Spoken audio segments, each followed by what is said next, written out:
individual shortly after we've arrested Molefe, which then said to us, to me, that we are aware that the person that we've just arrested is the person of the generals. He put it in that way. Then I told that person to say, I did not know that. And finally, further afield, the former French President Nicolas Sarkozy will begin serving his 5-year prison sentence today.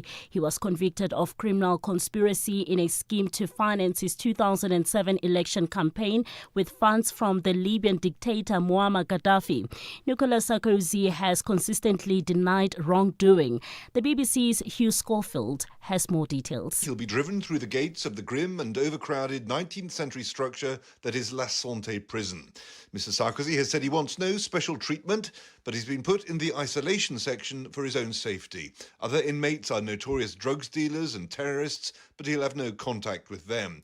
In his 11 square metre cell, there'll be a lavatory, shower, desk and small television. He'll be allowed 1 hour a day for exercise alone. The top story at 3, Arts and Culture Minister Gayton McKenzie has fired the board of the Market Theatre. His spokesperson Stacey Lee Kojani says the council was dissolved last week after the minister instituted an investigation into its conduct. Headlines at 3:30 for SAFM News on the National Pulse. I'm Kulufelo Defo.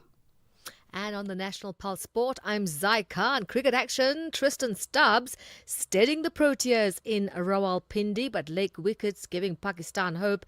And in soccer, Miguel Cardoso credits preparation as Mamelodi Sundowns inch closer to the CAF group stages. We'll have details around 3:30.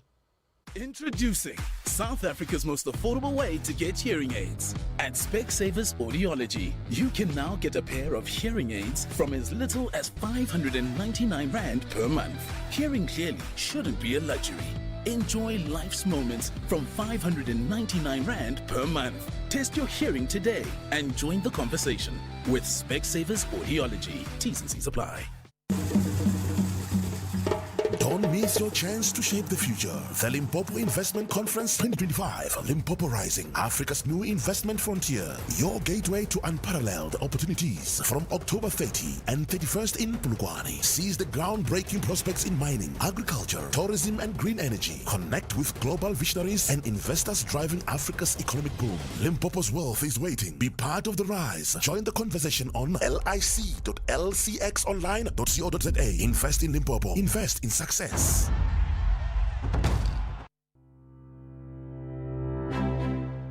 SAFM will be hosting its annual Breast Cancer Awareness Roundtable on the Full Circle with Bridget Masinga on Thursday, the 30th of October 2025 at the Indaba Hotel, Spa and Conference Center in Four Ways, Johannesburg. If you want to be part of the audience, email your name and surname to events@safm.co.za. SAFM, leading the conversations that move us.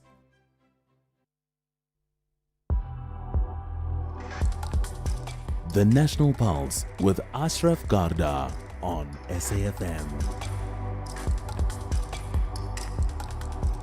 You're listening to the National Pulse, weekdays 3 to 6 p.m. Today is so interesting. In fact, we've got what I would call the equivalent of a double header. You know, a double header where there's two big events side by side. The ongoing Madlanga Commission on the go, but I think understandably so. Huge attention on the Parliament Ad Hoc Committee because the Police Minister, Senzo Mchunu, is continuing with his testimony. And I say that because it's interesting, because let me tell you, this is so interesting. You remember on Friday, the Police Minister said that he will provide evidence regarding conversations between the Chief of Staff and Mkhwanazi that would suggest certain things. Well, you know, as it turned out, that did not happen today. And I'll tell you what. Let me do this because we're going to cross there in a second. But this initial part is so important. But as I open up just a tab because I want to read it, let me just tell you this. My name is Ashraf Garda. You can certainly connect with us. This is the National Pulse. Save this number, 086 000 2032 and then WhatsApp 0614 104 107. And you know you can tweet right away. And the major part of the show today will be around the parliamentary ad hoc committee, understandably so, but at times we'll cross in and out and do other things as well. Just regarding the information that Mkhunu did not bring, listen to this one. The chairperson of the ad hoc committee, Molape Lekanyane, said, and I'm quoting, "Honourable Minister, when we adjourned on Friday, we agreed that there was an extract that you are going to send us. The extract of that video and the report that I got from our support team is that inquiries were made with your team, and up until now, we have not gotten any positive response. So we are going to proceed with today's activities without that extract." That's a scene setter. Let's get straight to the Parliamentary Ad Hoc Committee. The work start itself. If I may ask you, Minister, will the head of the organizational development, Major General Nzima, confirm what we are telling us yet? Yes, he would confirm because he signed in some of these documents as processes were initiated and finalized. When you say some you might not have signed them. Well, I wouldn't know any other, but those that concerned the organizational structure, the development of the work study up to signing, he was, and going on to implementation stage, he was involved, as per signatures that are on documents. In your submission, Minister, you spoke about a Kivis Kroon. Am I right? Yes.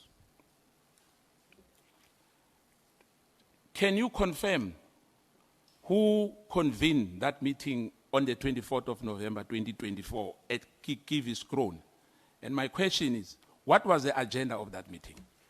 Meeting was convened by myself and the President, where the Deputy Ministers, National Commissioner, Deputy Commissioner, Deputy National Commissioners, and Provincial Commissioners.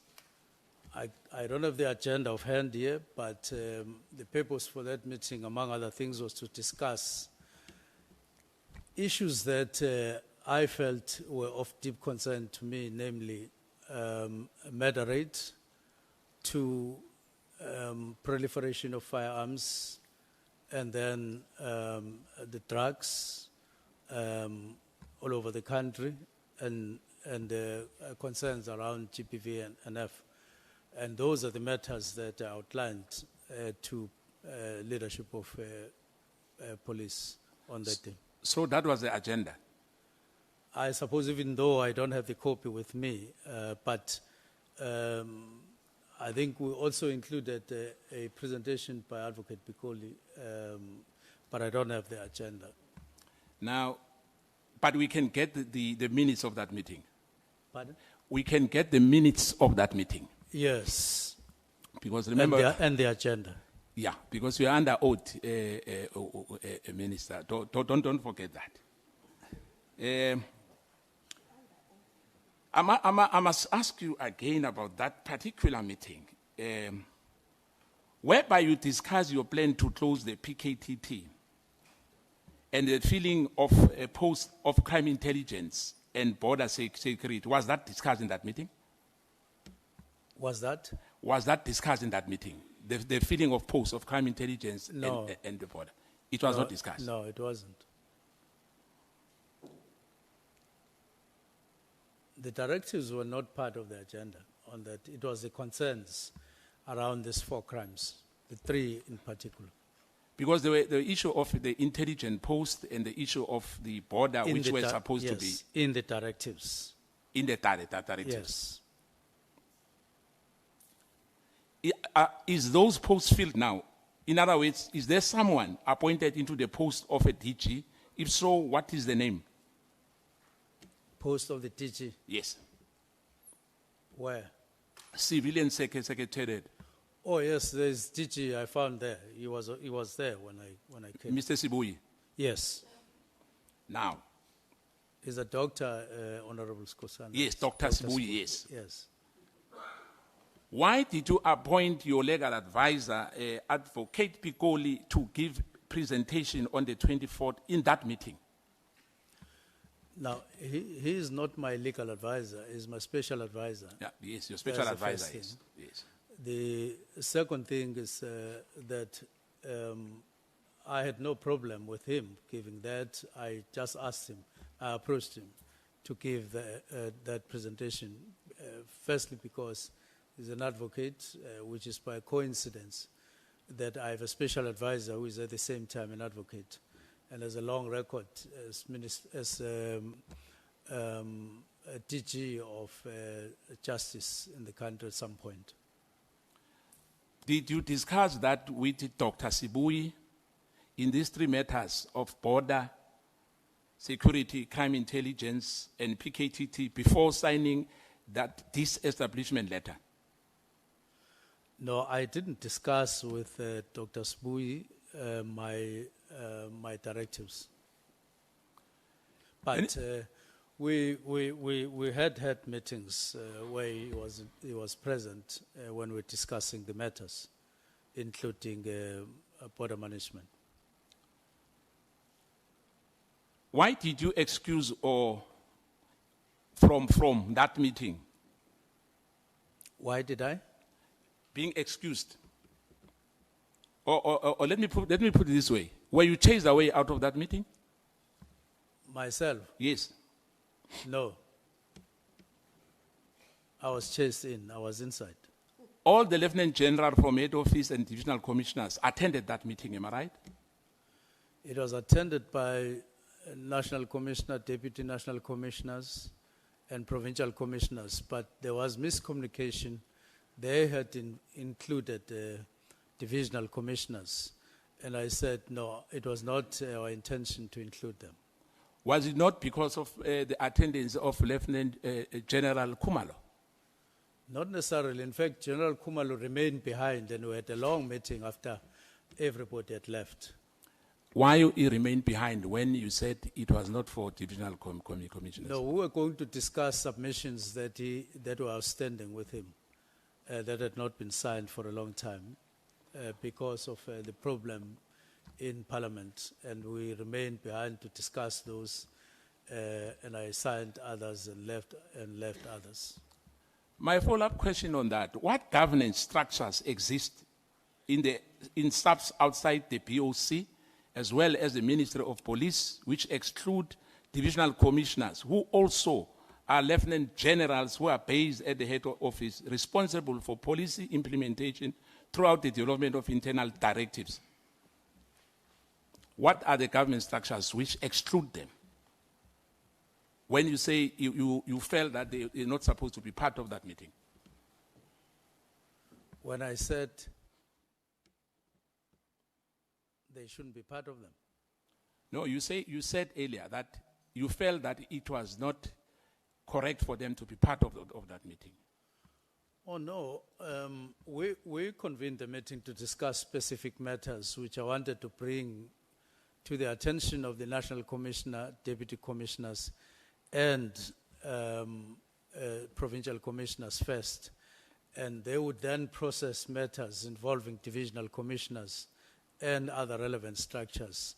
They would do so, but the intention was merely to bring to the attention of the National Commissioner those particular matters at that level, in that particular meeting, not because I didn't want others or didn't recognize others, but I'd confined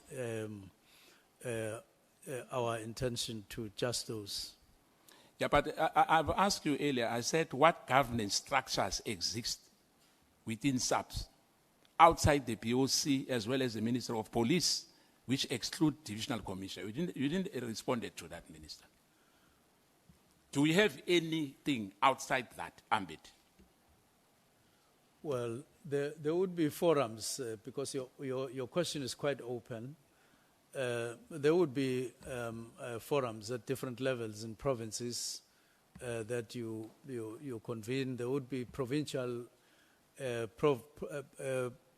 forums that you would convene outside that, but I don't regard them as definable as outside necessarily. We have met, and our meetings in provinces has taken different forms at different stages. Let me put it to you that the purpose of that meeting in Giviskron, as well as your presentation, including the one that Advocate Pikoli presented on the day, did not cover the disestablishment of the PKTT, the suspension of filling of vacancies within crime intelligence, and matters of border security, as per your 31st December letter. Do you agree on that? That meeting was somehow a precursor of the 31st. Is that what you're asking? Yes. Not necessarily. They were not linked.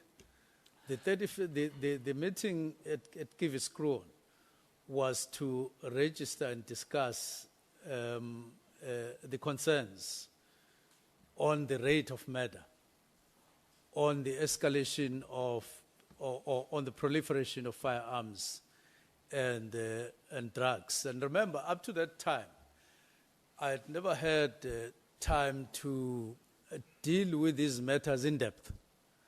And I was then wanting the generals to share the concern that I had, as they did afterwards, one by one. And it was leading to other things.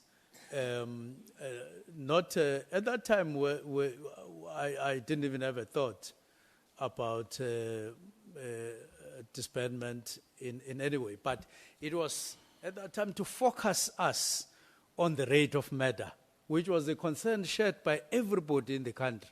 And I wanted us to stop a little bit and think what it means when we have that kind of murder rate, including on scaring investment or potential investments in the country, and even picked up by Cabinet that crime in South Africa is quite high and it's very concerning. And therefore I wanted us to find time and deepen our understanding on this matter. So it had nothing to do with what you are saying, Honorable Member. On contrary, Minister, the letter was influenced by someone for other motive, hence the rush to write and dispatch it on the 31st after 5 p.m., where there's nobody at the office, at the national office. There was no one. You can comment if you want on this remark. But to me, it means one day the minister can wake up and write a letter and disband anything he wants and say he's acting within his right. The Constitution allows him, if you can do that without any consultation whatsoever. No, I have demonstrated that the matters raised in the directives were not necessarily new matters. They are matters that had been under discussion for a long time within the department and in various platforms at different occasions. They were not new at all. What was new was actually putting them in a form of a directive, as I did. But the issues themselves and concerns around those issues was old as you and I are, if not even older. For instance, where I included border management, that matter has been around for a long time and it's still there and people are still being killed. You know that even recently, no less than, I would say, 5 people in a week got murdered around Manguzi and so on. So it's all right, we'll just pause and leave it at that for the moment. We'll get back ASAP to Parliament's ad hoc committee, and you'll hear the voice pretty soon once again of Senzo Mkunu. This is the National Pulse. You could spend 10 minutes hunting for the TV remote or get a 10-minute quote from Outsurance that could save you thousands on your car insurance. SMS out to 30754. Like 29-year-old Sana, who now pays an incredibly low 796 Rand a month for her 2025 Jatura Dashing. With Outsurance Comprehensive, you get 24/7 roadside assistance in case you break down, run out of petrol, lock your keys in the car, and more. SMS out to 30754.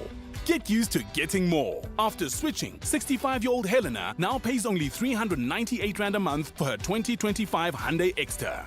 Not an OUTsurance client yet? Get a quick and easy quote today. If OUTsurance can't beat what you're paying, ask them for 500 Rand. Make that 1,500 Rand if you've been claim-free and with the same insurer for 3 years. Savings or cash, you have nothing to lose. SMS out to 30754. That's out to 30754. OUTsurance, licensed insurer and FSP. TCs and information online. Limits apply.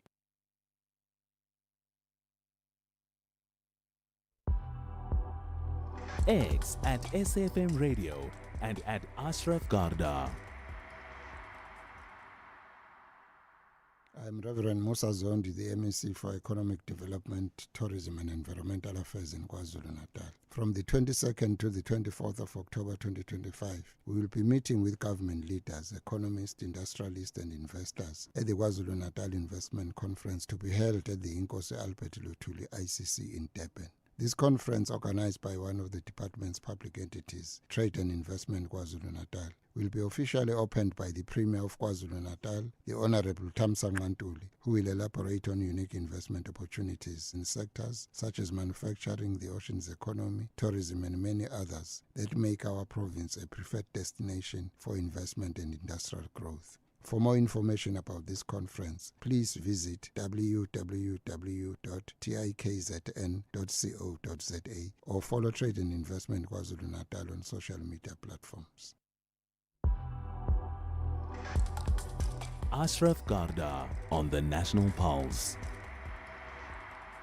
Right, and back we go to the Parliamentary Ad Hoc Committee. SAPS along these lines after a work study. Remember, the PKTT arose not from a work study, it arose from an intervention by the president. And it was then, discussed, but it worked as one of the factors contributing.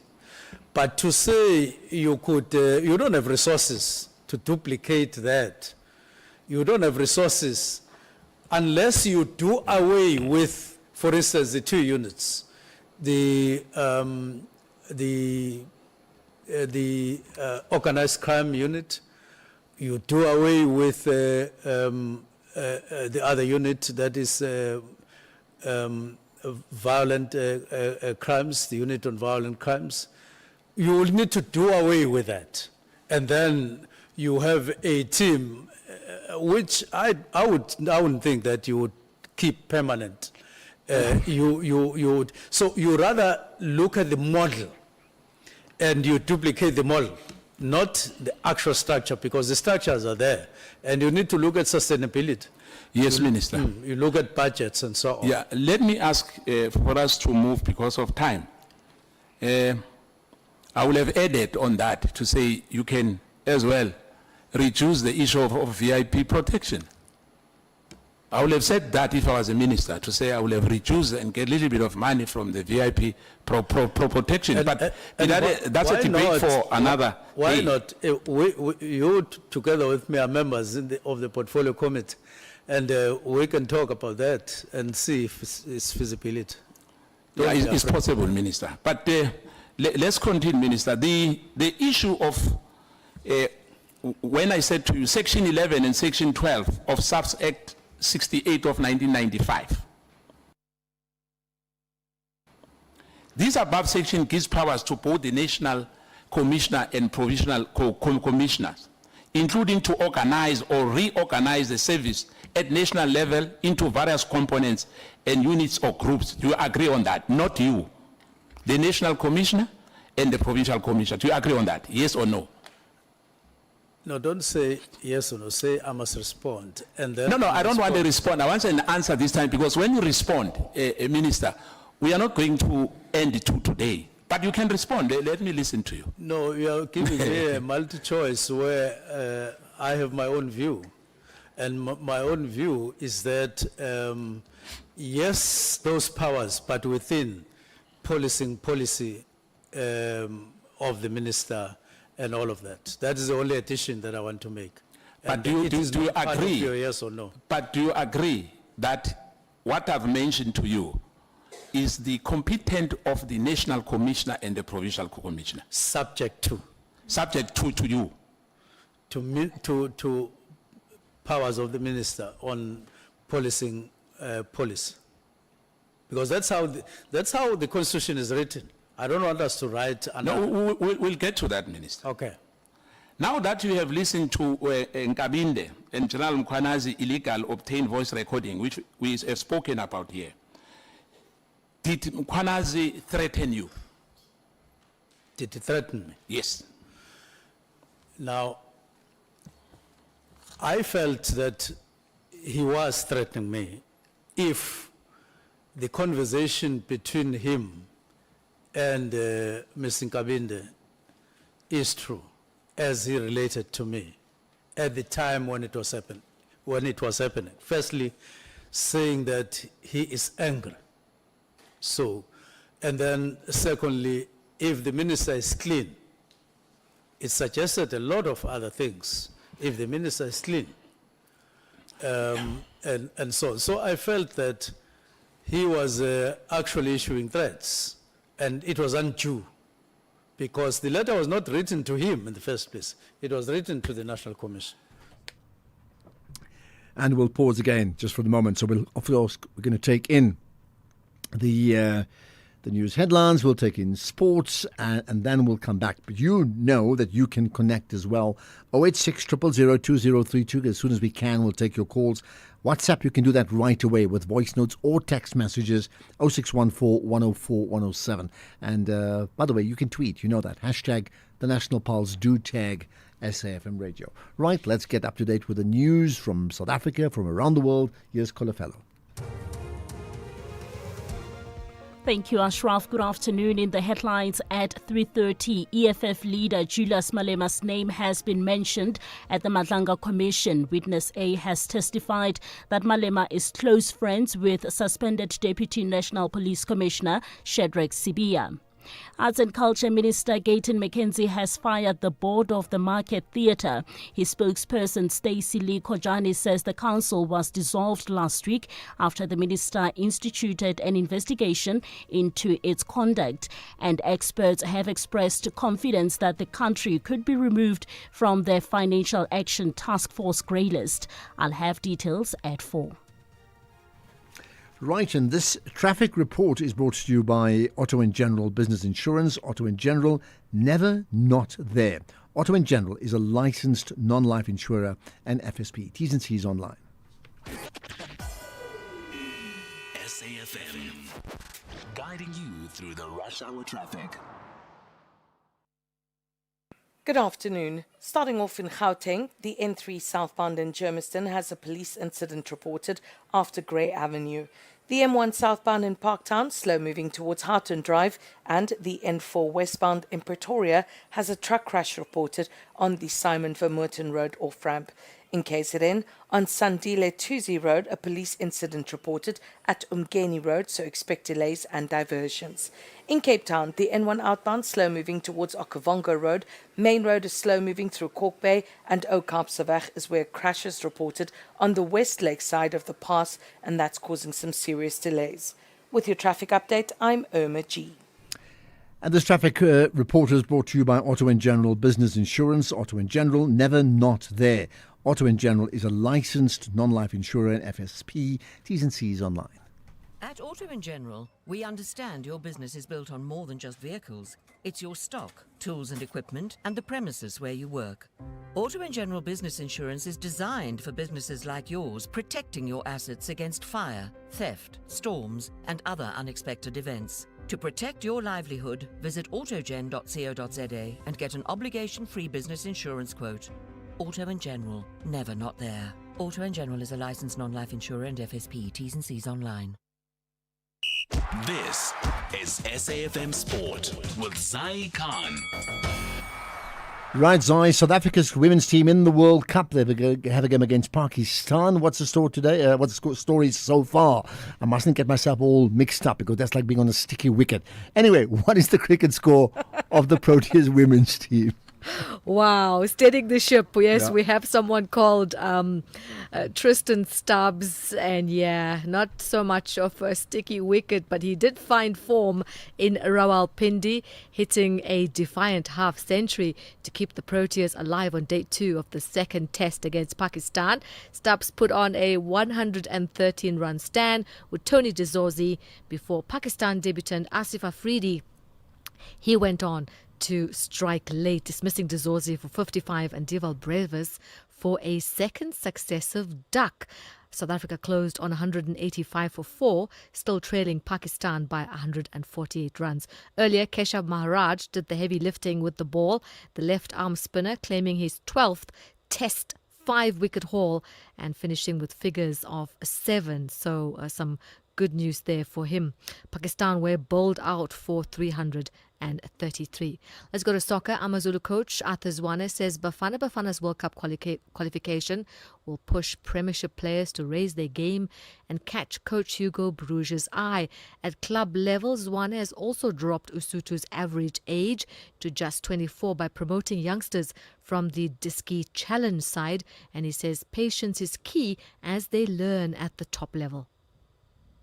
It's our duty to make sure that we prepare them well, and we make them believe in themselves. And I'm happy for them that most of them, they are, taking this opportunity with both hands, because sometimes these kind of opportunities, they just come for everyone, And I'm just pleased so far, not because of the results, but because of the way they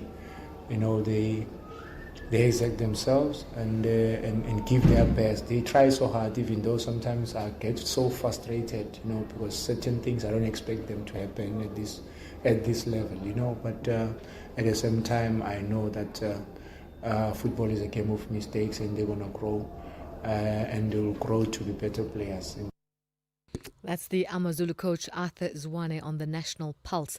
Let's go to Stellenbosch FC. They face another stint as nomads with the Donny Craven Stadium closed for the rest of the year. The club will now play all home fixtures in Cape Town. Elsewhere, Vincent Kompany has extended his contract as coach of Bayern Munich by 2 years until 2029. Not Bayern's first choice when he was appointed in 2024.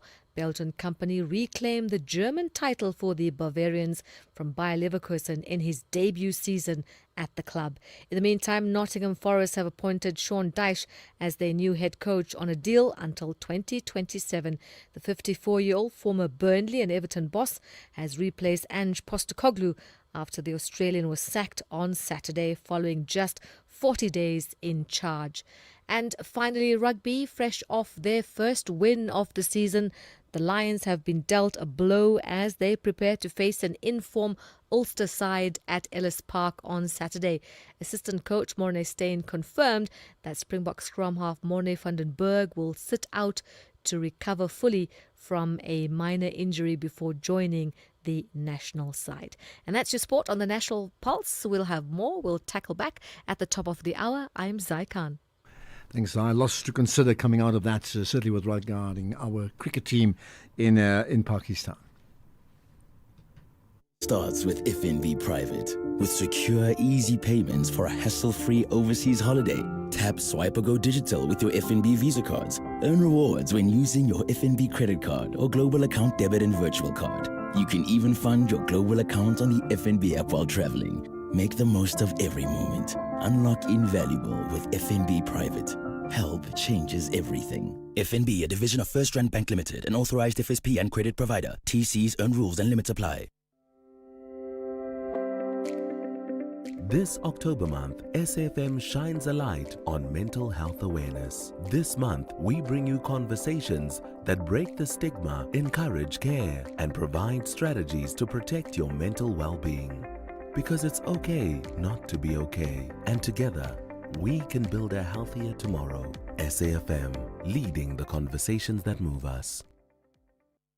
Right, this message is brought to you by Tuba, the proud operator of the National Lottery. So Mzansi, Powerball just got bigger, and the stakes are even higher with a mind-blowing 160 million rand estimated jackpot for today. So play a Powerball for the estimated 160 million rand jackpot. You could win one of the highest recorded jackpots in the country. Buy your tickets now in store and via the nationallottery.coza, the mobile app, cell phone banking, or you can dial *120 *7529# for USSD. Panda Push-Up Play. Players must be 18 years or older. Play responsibly. Ituba is the proud operator of the National Lottery. X at SFM Radio and at Ashraf Garda. Right, let's get straight back to Parliament's ad hoc committee hearings. I don't know who was accompanying who, but it was two of them that came to my home after I had written a letter to IPIT at National. What was the purpose of the visit? It was to discuss my complaint. At your house? At your house? Yes, at Mbangil.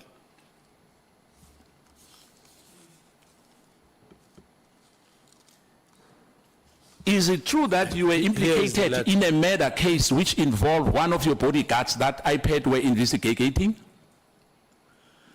No, IPAD was not investigating that matter. You and I would know that they only deal with complaints on police behavior, so they were not investigating that.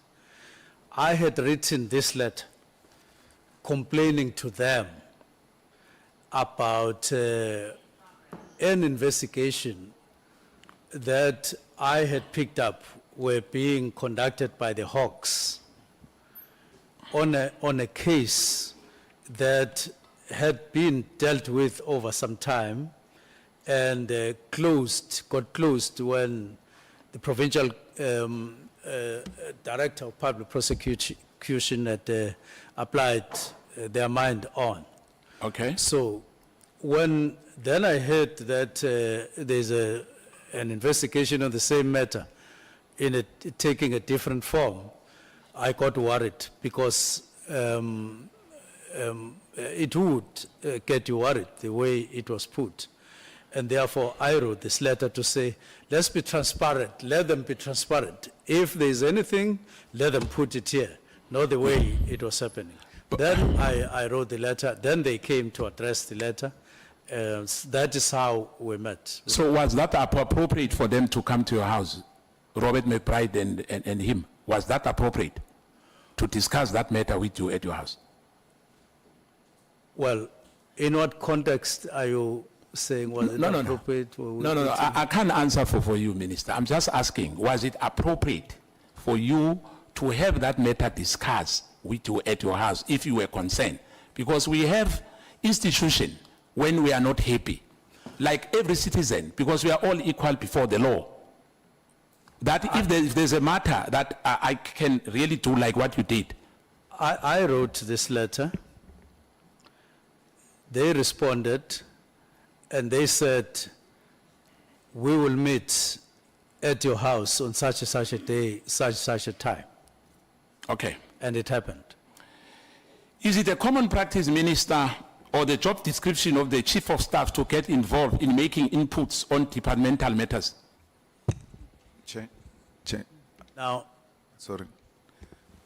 I think he's asking a very important question, which I would want to just get a clarity of the minister. Is it a practice that when people have returned to IPIT take cars and goes to people's houses that have complained to the IPIT? Is that a practice? I mean, I'm hearing you saying they said they are coming to your house and all of that. In line with what he said, we're all equal before the law. Is it a practice that when you complain to IPIT, they drive to your house to come and ask you about your complaint, or they invite you to the offices to come and take the matters forward, as it were, Minister? I would say, as a response, they are the ones who are best placed to answer that question, because I might respond in a particular way and be wrong and say it is not their practice, only to find that they have examples where they would have done that. Or I would say it's not the practice, it was only an exception with me. And they would say, no, but we've done the same. So I would want to play it safe and say, we rather direct the question to them in terms of their own practice. So it's correct to say the Minister of Police doesn't know how IPIT operates?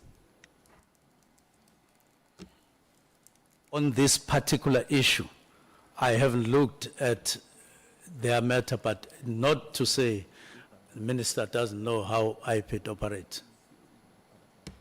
Minister, you are sitting there, people want to know, we are talking to a minister. Part of your responsibility when you are sitting there is to educate society. We are asking about the practice of IPIT. Take the opportunity as a minister of police to educate people about how IPIT operate. You can't say, become subjective all of a sudden because somehow you're involved. I'm asking about general practice so we can be able to distinguish between what happened to you and what happens to the rest of us. Now, I am saying in response, the best people to answer that question is them. Now, this particular specific matter, because I haven't checked it with them. Thank you so much. We can allocate extra time later if you still want to pursue the matter.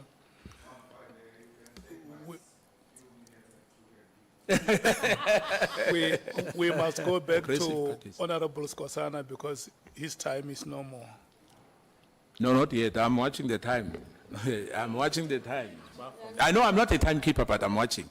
Thank you, Chair. The following up question on that, Minister. Phala Phala was classified, but it looks like you are saying the IPIT. How was Phala Phala classified? I don't know. It was classified by IPIT. The only time I got to know that it was classified was when one of the members of parliament asked me a question, whether it is classified. I can't remember the actual question. And then I went to IPIT to say, can you brief me about this matter, advise me about the response here? And they said, no, Minister. This was classified by us for the following reasons. They outlined the reasons. And then I answered accordingly. It was not classified by Minister. And I see out there's a wrong impression that Minister Mchunu classified IPIT. There can't be any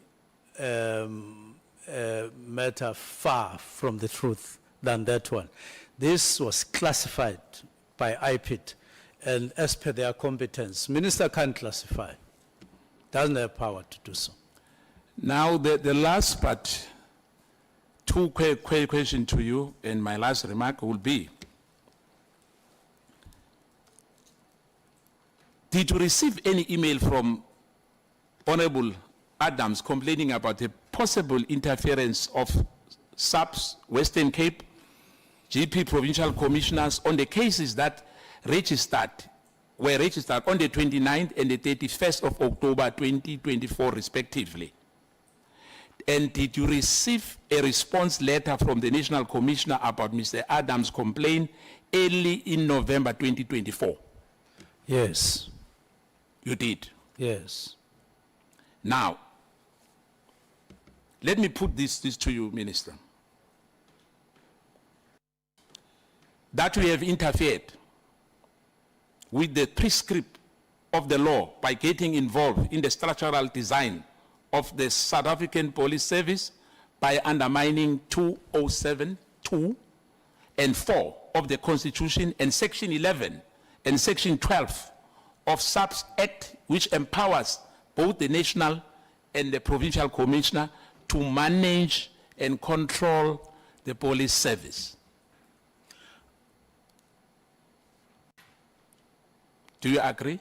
I don't agree because... so you see nothing wrong which you have done on this matter? Provided we are one in what you understand me to have done, and I need to explain it. We received, not even myself personally, but it was received by my office through Chief of Staff.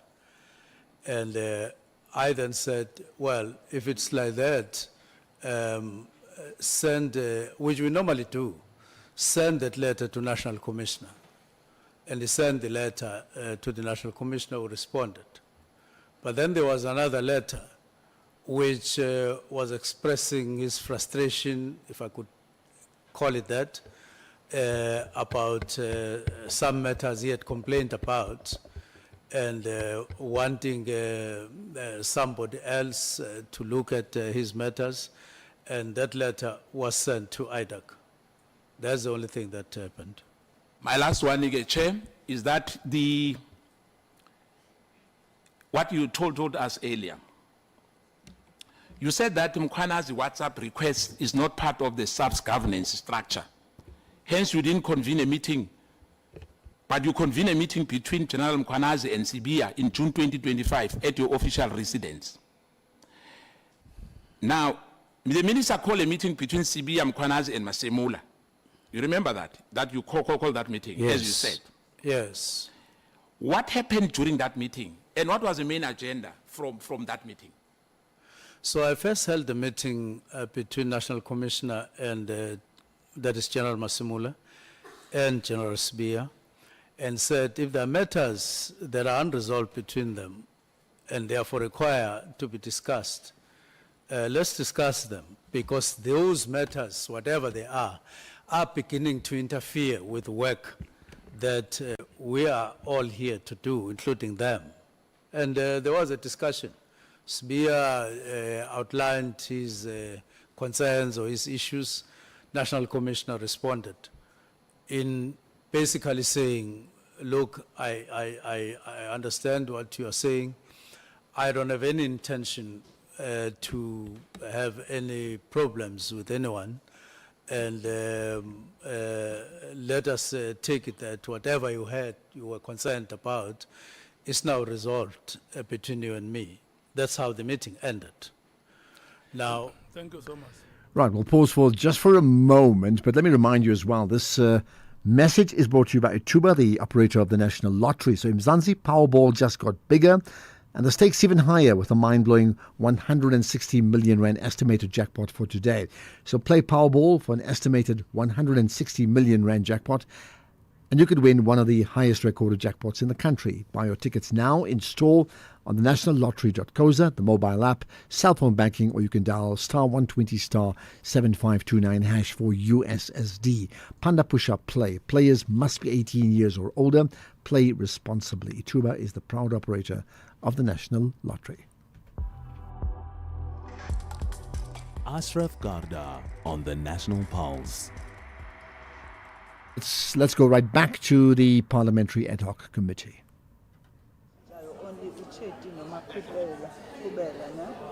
And then ubonise into yabo ngoba uyenze i-extra for accommodation. All right, I think there's been an adjournment. We'll find out whether that's permanent or not. In the meantime, it does give me a chance to take your calls, however long or short that may be. So your thoughts with regard to today, what do you make of what you've heard today? As always, every day is a different day and you have different thoughts on those issues, right? Let's see. Now, to call in, 086 000 2032, and perhaps you haven't done it for a while. One word that reflects what you've heard today. Not yesterday, not the day before, today. Just one word in terms of what you've heard today. So you can call in, then you can WhatsApp 0614 104 107. Let's just see if we can play some WhatsApp comments to get to you in just a second. No, let's see if we can sort that out. Okay, we'll do that right after this. This October month, SFM joins the world in breast cancer awareness. We bring you conversations that highlight the importance of early detection, survivor stories that inspire hope, and expert advice that could save lives. Together, let's spread awareness and support the fight against breast cancer. SAFM, leading the conversations that move us.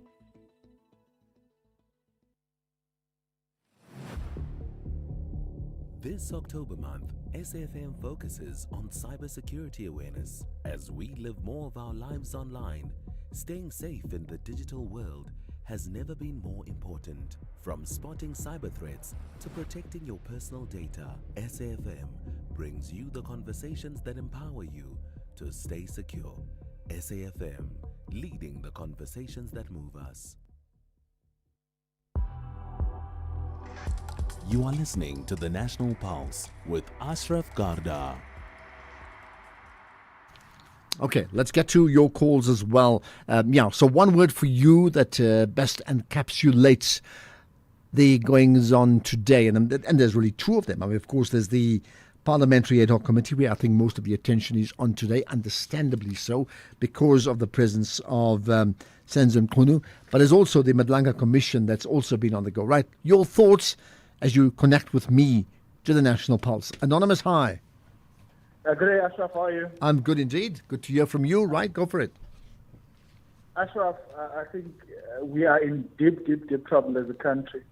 If you're listening to Madlanga, the evidence that has been led there, and if you're listening to the minister, it just outlines the state of decay that we find ourselves in as a country. And it does not look like the center is holding, and it's so scary. And I just, lastly, just on this point, I do believe that some of the information that has been shared or that is being, evidence that is being led should be rather kept in camera, because we are exposing our vulnerabilities. I understand the transparent part, but what about our vulnerabilities that we are exposing as a country? I mean, if the whole police can be bought the way it has been bought, it's so scary. What's going to happen to the ordinary citizen like me and you?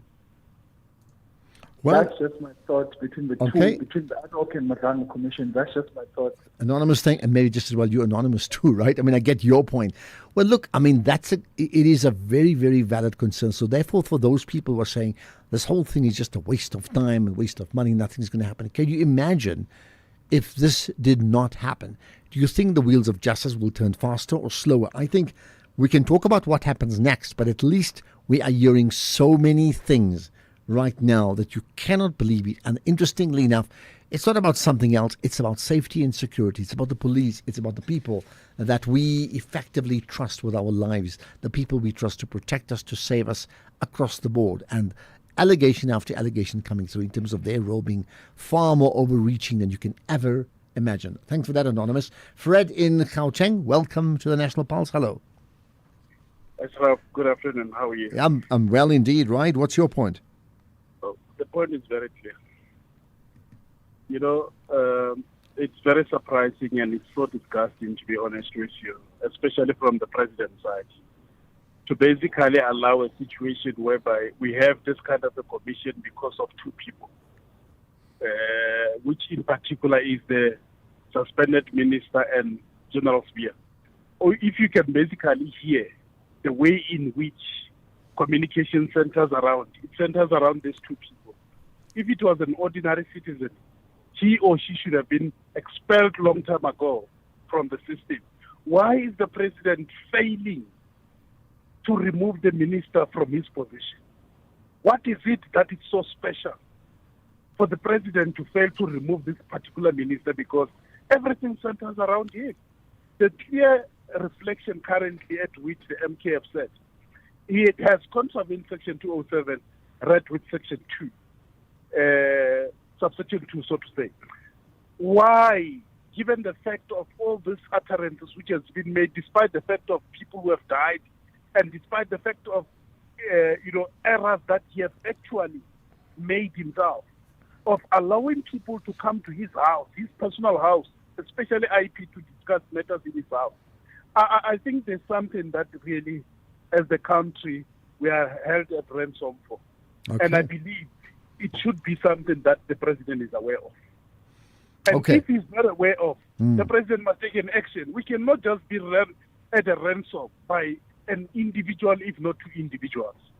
They must make it a point that indeed these people are removed and we continue with life accordingly. Because if you can look, the five cartels, or the big five, so to say, I mean, centers around or it emanates from people who were linked to the office of the minister according to how it has been articulated. I mean, the inference that one can draw from the whole scenario, believe you me, I don't think it's something that basically can be with an end that will happy the nation at large. Yeah. The All right. president must make a decision as early as yesterday. Okay, Fred. This man Yeah. must not be suspended. He must be expelled. All He's right, not Fred. special. He's not somebody who's very senior in all the instances. There are people who understand policy. Okay, Fred, Like you the way- made your point. Fred, I got you. I think you've been very clear about it. The question is, once the committee or the commissions have started, I can't see anything happen during the commissions. But you could have a case of saying, why not before? Why not just put on a leave of absence without pay or something like that versus actually suspension? Will that change right now? I'm talking of as you said, not today. Like right now. I don't know. Thanks for that, Fred, because I don't think the systems quite work like that. That doesn't mean you may not be right. Let's get to another comment about ad hoc committees and what they do. Kaya in the Western Cape. Hi, Kaya. In the Eastern Cape, Ashraf. Oh, Okay, Eastern yes. Cape. My apology. We've crossed you to another whole region. Thank you. No worries, Ashraf. So, one word before the testimony of the minister today is disgusting. And by the way, I'm not surprised because his behavior is a true reflection of how all the ANC members behave. If you remember, when Mkonazi did the press briefing, immediately after, Fikile Mbalula was saying he's bordering on lawlessness. And not so long ago, then he apologized for saying things like that. Even the ANC Youth League, these people are arrogant. And you can even see from the minister himself, he is not ready to give us the answers that we want. When he is comfortable, he goes all out trying to explain things that he thinks he has the power of. When he is in the corner, he doesn't want it to be clear in terms of what should be put on record as his answer. So all of them are like this. So I'm not surprised with him, giving that ad hoc committee a hard time. All the ANC members are like this. They do not want to take responsibility. When you wanted them to take a responsibility in terms of how they have destroyed the country, they would tell you that the apartheid regime has been stealing money for more than 200 years. You have 30 years to account in terms of what you have done, what you have achieved. Nothing. They would be arrogant. When it comes to elections, they would remind us that we are black. When after elections they want to tell us that we shouldn't be black or whatever. You understand? All right, Kaya, you made your point. I need to let you go because we're on to news time. Thanks for that. And listen, what you're saying is what so many people tend to be saying in terms of how ministers defend or don't defend and what they say when they are being asked about their work. So it is a feature of what moves the pulse of a nation, isn't it? Let's get to the news now. It's 4 o'clock. Here's Kolofello.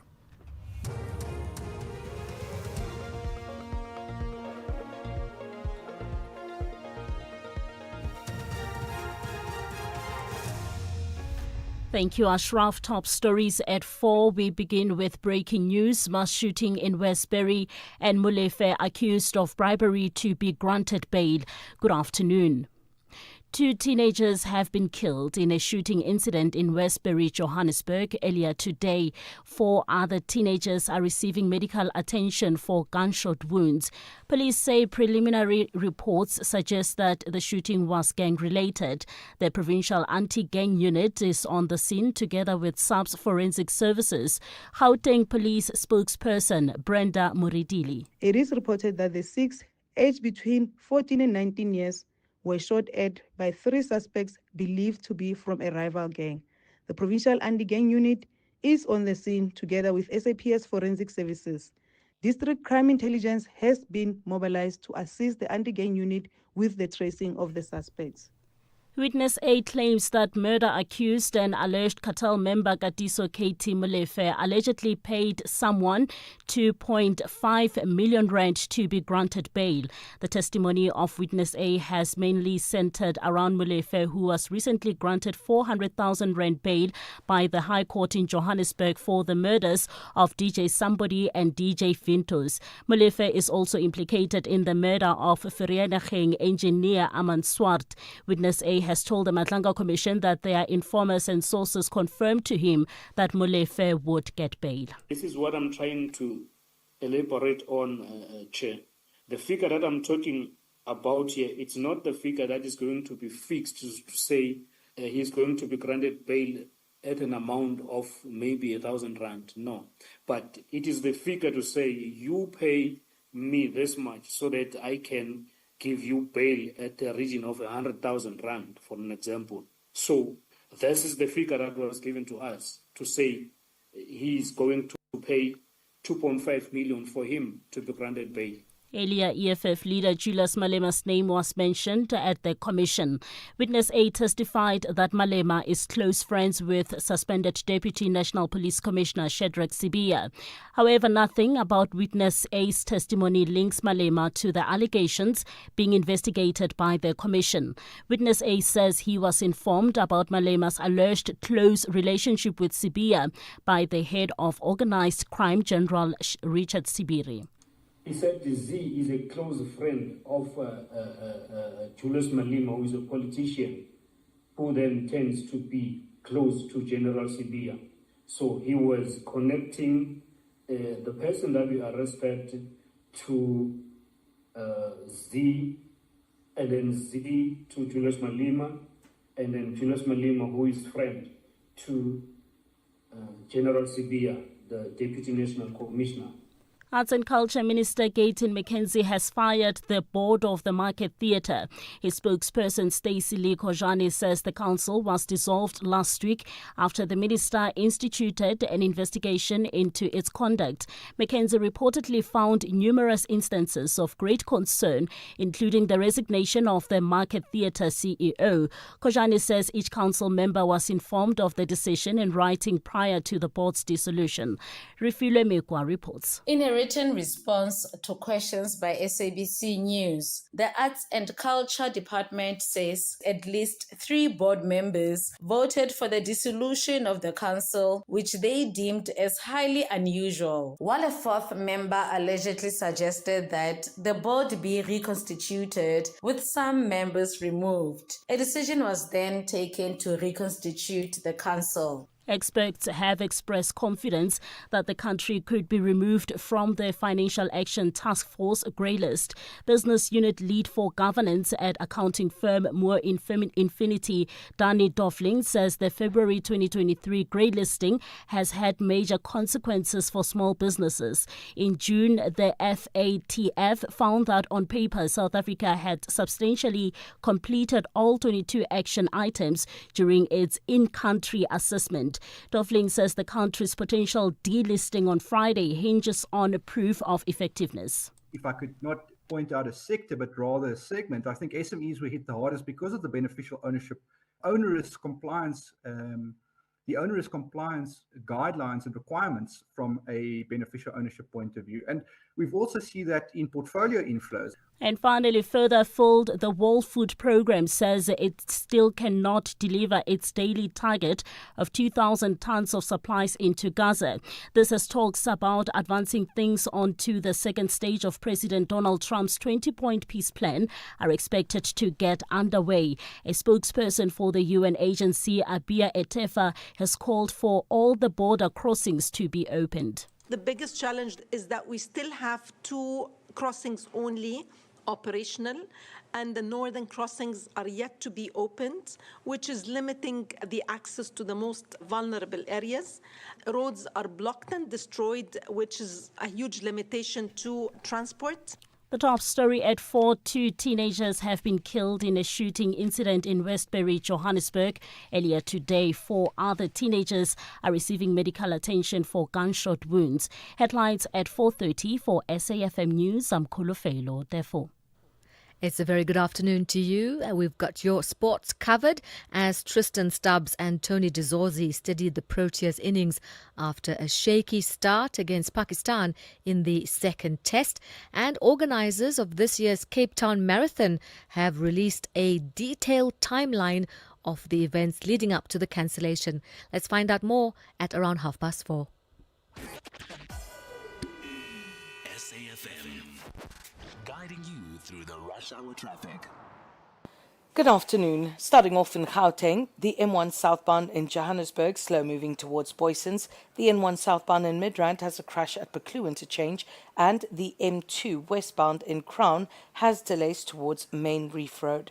In KZN, on Umgeni Road westbound, slow moving traffic through the Springfield Park, and on Sandile Tuze Road, police incident reported at Umgeni Road, so you're asked to expect delays and diversions.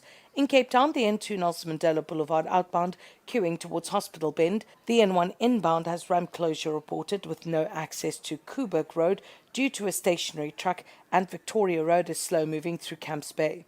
With your traffic update, I'm Irma G. SAFM 104 to 107 nationwide. Leading the conversation. With the ever-changing financial landscape, it can be difficult to make sense of all the moves at times. Join me, Jimmy Moyaha, on the SAFM Market Update with MoneyWeb, Mondays to Thursdays, 6 to 7 p.m, as we break down the key market trends, top financial stories, and smart investment insights, all in one place. It's everything you need to stay financially informed and ahead of the curve.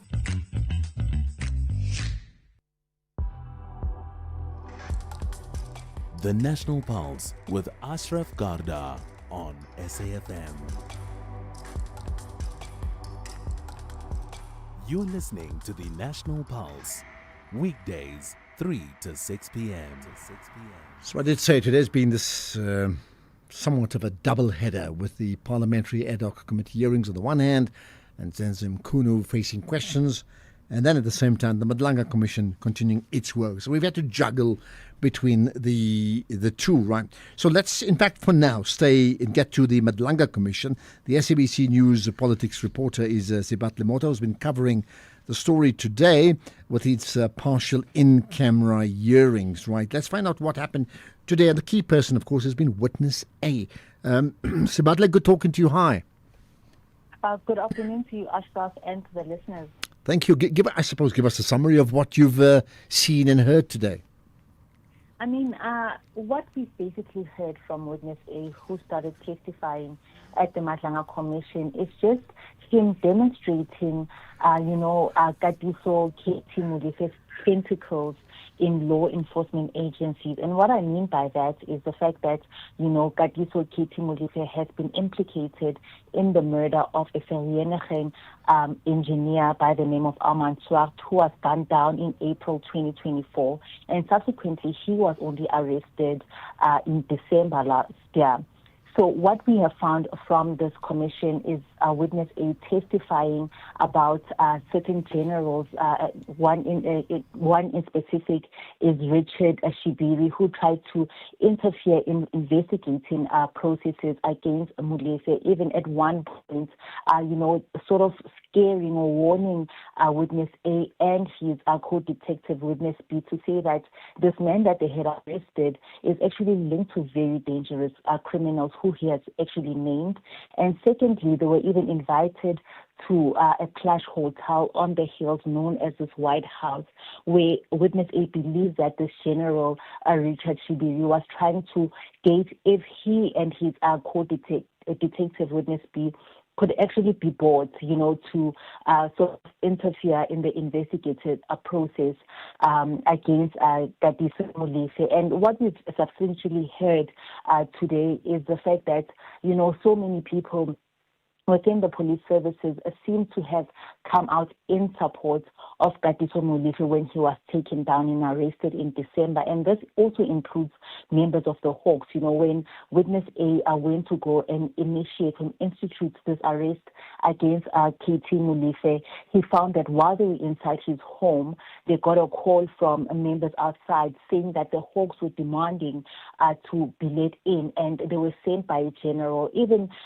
General Godfrey Libia's name coming up, but he doesn't really say if, these Hawks members were sent by General Libya into the house, and they were demanding that the details of Katiso Molefe's arrest as well as the case number, which he even found very, unusual for people who are not, or rather service members who are not investigating the matter, to interfere in this manner. And additionally, there was even a helicopter hovering above Katiso Molefe's house when he was arrested. And this helicopter was a SAPS helicopter, but it belonged to traffic police. And these are some of the ways that Witness A has actually demonstrated Katiso Molefe's influence within police services and law enforcement agencies. Anything else that jumped off the page that you need to mention? You know, Ashraf, adding on to Molefe's, influence within law enforcement agencies, as we know, he has been charged in various other cases, and that includes they believe that he's involved in the murder of DJ Somebody as well as DJ Zintos. And, Witness A saying that they had alerted them to the fact that Molefe would actually get bail. As you know, he had appealed that decision in those cases, and he did get 400,000 bail last week, I think, in the Johannesburg High Court. But what Witness A says is that they were informed prior to him getting bail that, he had spoken to the right people. This is Molefe speaking to the right people to say they had guaranteed him that he would be released, and he had paid like a whopping amount of 2.5 million rand. So, I mean, again, this shows the influence, if true, if everything that Witness A is telling us, it shows the influence that Molefe had within police services as well as law enforcement agencies such as, the courts and the judges. Okay. Well, I heard the name Julius Malema being mentioned today too. So what he says about Julius Malema is that he associates him with a certain Z Nxumalo who is close to Shadrack Sibiya, and they believe that, Julius Malema is also close to Shadrack Sibiya, but he doesn't really, implicate him in anything. From what I could gather about what he's saying is that Malema possibly knows Shadrack Sibiya and they are possibly friends. So it seems like they are all in the same circle. He may or may not be Shadrack Sibiya's friend, but only Julius can actually answer that question if he is close friends with General Shadrack Sibiya. Okay. And I take it, normally with the Madlanga Commission, it literally stops at 4 o'clock just about every day. Are you done for the day? Yeah? No, we are finally done for the day. I mean, Witness A has just finished his testimony, and we can expect Witness B to take the stand tomorrow. Okay, let's leave it at that. Sibat Lemota, thanks for your time. SABC News politics reporter. So that's the Madlanga Commission, not to be confused with the Parliamentary Ad Hoc Committee. Listen, even we get confused, understandably. So what about the witnesses themselves, isn't it? Okay, we're going to take your calls, and we'll also cross as soon as we can to the Parliamentary Ad Hoc Committee. X at SAFM Radio and at Ashraf Garda. Okay, let's get to some of your thoughts. I asked you for one word that encapsulates your feelings about what you've seen today at the Parliamentary Ad Hoc Committee hearing. Good afternoon, Ashraf. This is Bongani Mkhwanazi from Chatsworth. One word I can give Minister Mkhone is arrogant. The man, you can see the way he's handling this thing. He thinks it's one of those political classes where they put people in some sort of a hall and give a lecture. This is not Mkhabulo, Minister. We want the truth here. I think we are fools. Sure, you're not very happy. No, that's like an understatement, an English way of talking. Now you're upset. You think we are fools. Do you think it's arrogant? Why do you think so? Good afternoon, Ashwagandha. Today, Julius Malema was on point. I'm an ANC member, but Julius was on point. Madlanga Commission. Where is the recording tune? The recording that Mkhwanazi was threatening him as a minister. Lies have short legs. Give us the recording. Tuelo in Kimberley. Okay, got that. He was on point, wasn't he? Here's another one. In one word, arrogance and selfishness. Senzo is guilty, really. Shezi saying so from KZN. Let's get that.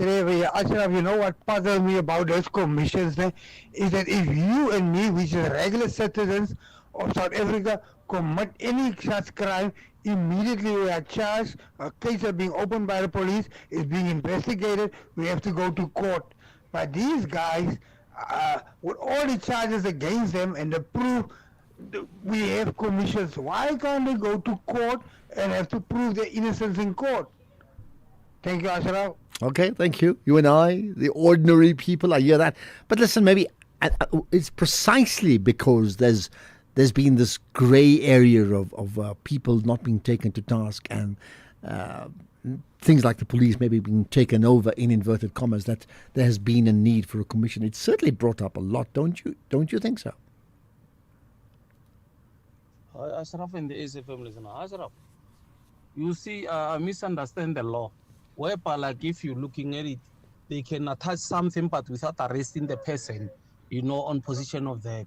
It's like if maybe they come into my house and search it and then fighting some illicit thing, but something which like actually is not supposed to be mine, then they fail to arrest me, meaning like something is not right. Why did they go into the houses of those other people like Sibia and others, but failing to arrest them? They're supposed to be arrested also at the same time. Okay, got that. And again, you see, I'll tell you, if there's one thing, and I would tell the political parties, the legal fraternity, those involved in prosecutions, that they must listen. I can't say they must convict someone just because I feel like it. No, but there's one thing that I think if you pick up a thread from the public listening to the show is a deep sense of dissatisfaction and restlessness about just the low numbers of arrests and convictions for people who are involved in the committing of high-level crime in the country, and it's been sustained for a long time. So that restlessness is there. Hello, Ashraf. This is Alex from Eastern Cape. Yeah, hey, today, I don't know if the minister is saying the truth or not. Because you can see, every question he doesn't answer yes or no, I know, I don't know. You start coming, but then I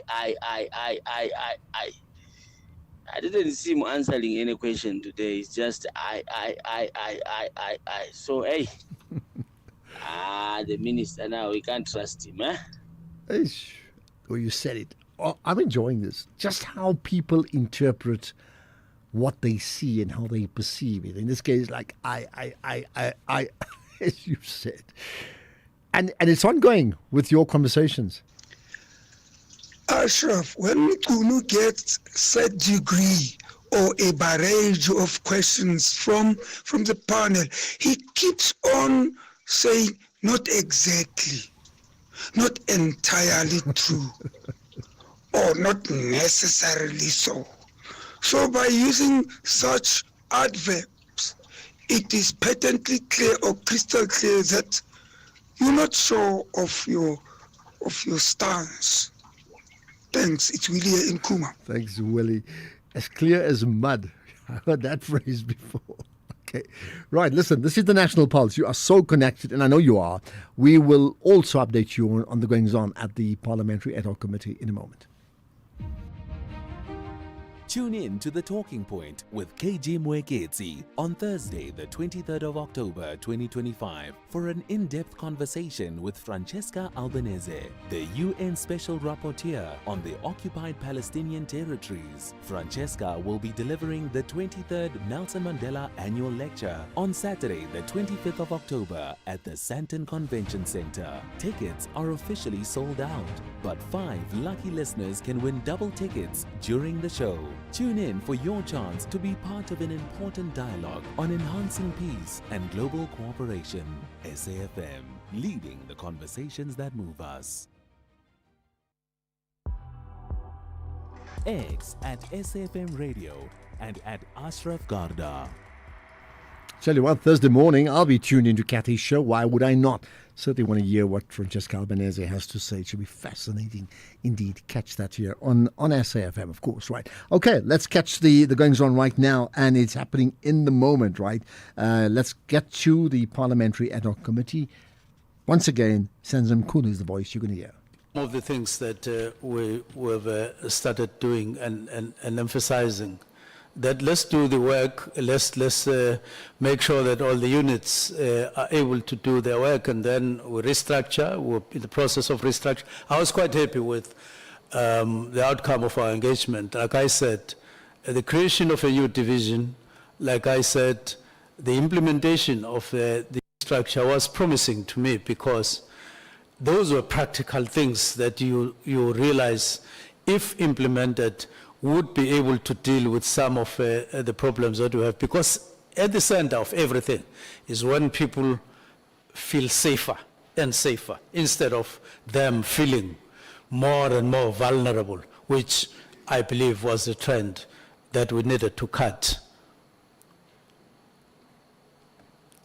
You said earlier today that you have the telephone number of Mr. Brown Mokgotsi on your telephone. That I have the cell phone number, yes. Why? It's because I've known him from 2017 and I've been using that number.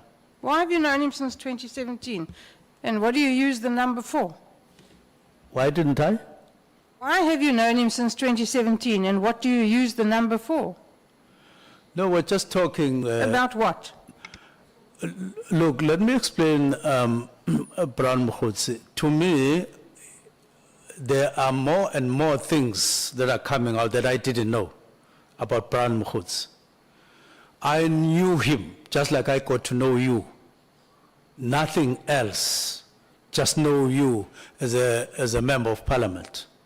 Then we go on, and then in the course of time, especially recently, I got to know things that I never got to know when there were no current problems, and which then put that question to say,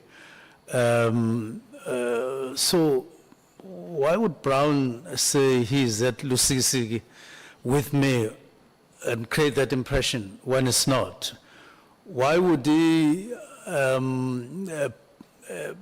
take a posture that whatever he says to other third parties, it is because he has had a discussion with me and so on? Minister, that's not what I asked you. You must please listen more carefully to the questions, and it will get done so much more quickly. I asked, what do you talk to him about? Why do you need to use his cell phone number? Not about what he says about you. I'm not interested in what he says about you. That is part of my answer. That's part of my answer. But I can go on to say we speak about ANC-related matters with him. But I know he likes throwing a lot of other things that have nothing to do with the ANC. That's when I normally don't answer him, or all the time don't answer him. Okay. And you communicate with him on Signal, you said, amongst other things. WhatsApp and Signal. That I do what? You communicate with him on WhatsApp and Signal, you said. Yes, because he said he has it and I have it. Yes. So normally people communicate on Signal when they want to be sure that nobody else can read their correspondence. So what are you talking to him about that you're trying to hide? Same matters, there's nothing more. So this issue between General Makwenazi and yourself and Masemola, Sibiya, this is just a factional battle in the South African Police Service. Is that what we must accept? So a battle for power. The head of the Hawks position is becoming available, or is available. Masemola is due to retire soon. Is this a factional battle? Have we been called here to sit here for days and hours on end to deal with a factional battle in the South African police? Well, what has happened, which I know, is that when I issued directives, my view is that General Mkhwanazi took a personal stand against what I did for his own reasons. That's why, among other things, even when General Kumal and others got arrested, Chief of Staff told me that he sent a message that gloves are off.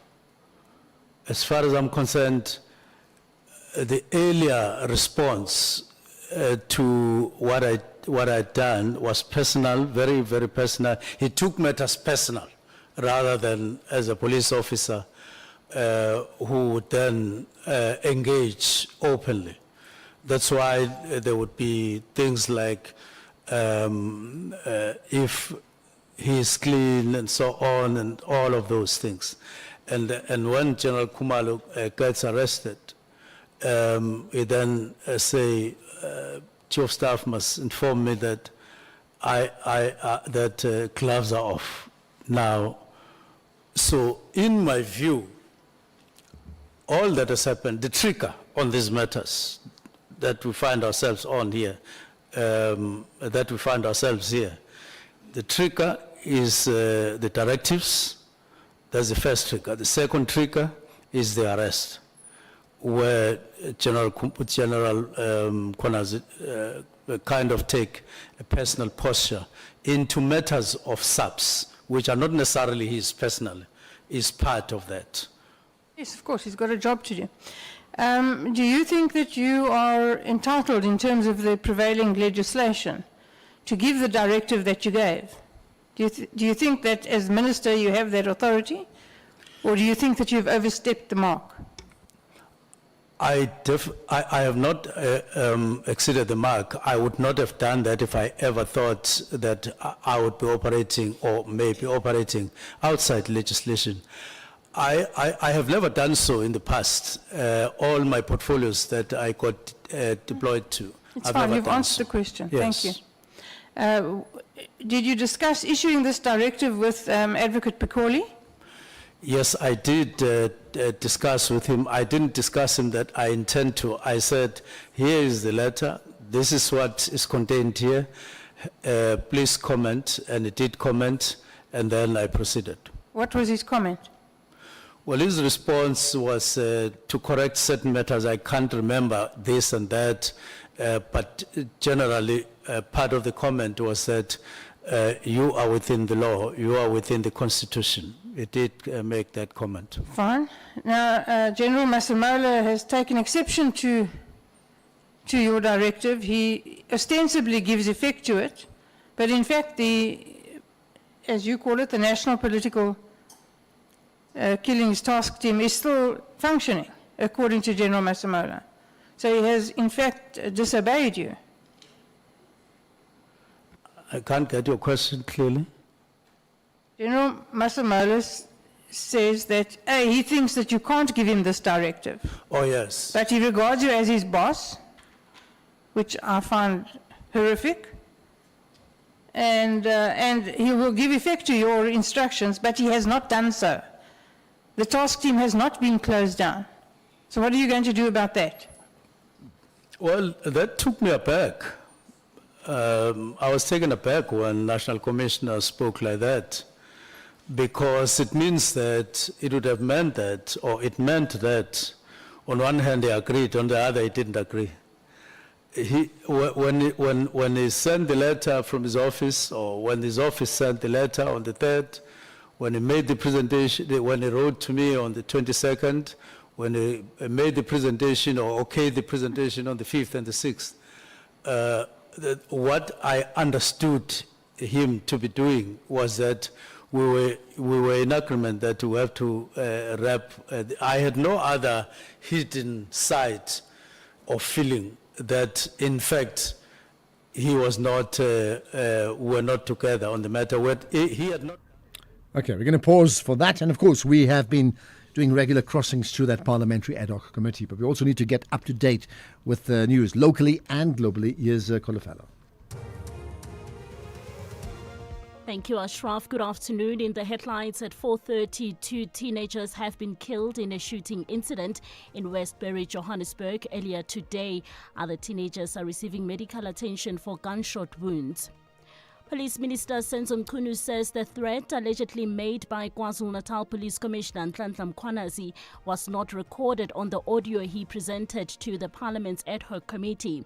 Mchunu, who is currently on special leave, is appearing before the committee that is probing allegations of criminal infiltration and political interference in the justice system. And further filled, hundreds of thousands of residents in Ukraine have been left without power and water. Greg Coase has the details at 5. SAFM, guiding you through the rush hour traffic. Good afternoon. Starting off in Gauteng, the N3 northbound in Bedfordview is slow moving on the link to the N12 east at Giluli's interchange. Allendale Road and Clokop has delays between Dane Road and Mastiff Road, and Mabopani Highway northbound in Pretoria has delays towards Theo Martins. In KZN, Wakesley Road southbound slow moving towards Sanya Road. In Cape Town, the N7 southbound in Philadelphia has a crash before Van Scoorsdrift Road. The N2 outbound is slow moving towards Bunga Avenue, and Lisberg Parkway outbound in Observatory slow moving towards the N2 highway. With your traffic update, I'm Irma G. This is SAFM Sport with Zai Khan. All right, Zai, you had your eye on cricket earlier. I take it more of the same? Yeah, at least we've got the Proteas steering the ship. It's Stubbs and De Zorzi. Those are the two captains and main captains for now on that ship. And this is the Proteas Test Series we're talking about against Pakistan, which remains delicately poised in Rawalpindi. Keshav Maharaj produced a masterclass in spin bowling on his return, claiming figures of 7 for 102, his 12th 5-wicket haul in Test cricket to bowl Pakistan out for 333.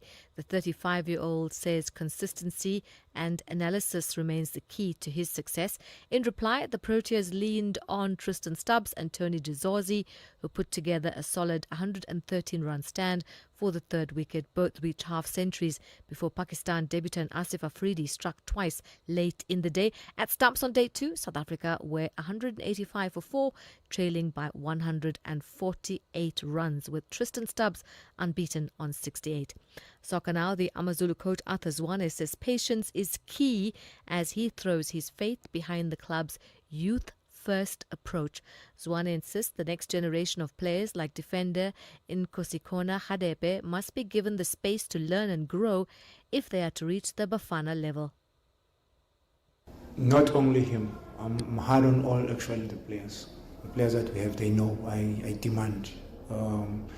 It's not because of the position that I used to play as a wing back or as a winger or sometimes right back. It's because we know that he's got the potential and he can help the team, and hence today he started on the bench and we had to, bring him in from the bench, and today he was in bed. He showed a little bit of quality. Yes, maybe here and there he could have made better decisions, but that's football. We'll still work on him because he's young, and you would remember he was at TS Galaxy and he wasn't playing regularly, and it's only now that he's playing regularly, at the highest levels.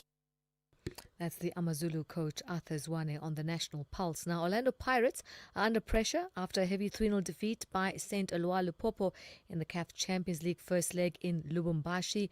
With return legs looming, the Sea Robbers must regroup quickly and shift their focus to domestic competition, where the league title remains elusive for nearly a decade.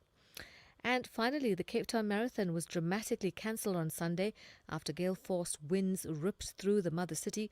Organisers say safety came first as fences, tents and water tables were blown onto the route, creating serious risk for runners and wheelchair athletes. Around 24,000 participants were left disappointed, but sponsors Sanlam have stepped in to cover entries for the 2026 and 2027 editions. We'll be back in the fast lane on the National Pulse Sport. I'm Zai Khan. In the fast lane, some may say, in fact, the politicians at the Parliamentary Ad Hoc Committee are very much in the fast lane. Are they being overtaken, or are they doing the overtaking? Is something to consider. Thanks for that, Zai. We'll certainly have more from Zai in an hour's time. SAFM will be hosting its annual Breast Cancer Awareness Roundtable on the Full Circle with Bridget Masinga on Thursday, the 30th of October 2025 at the Indaba Hotel, Spa and Conference Centre in Four Ways, Johannesburg.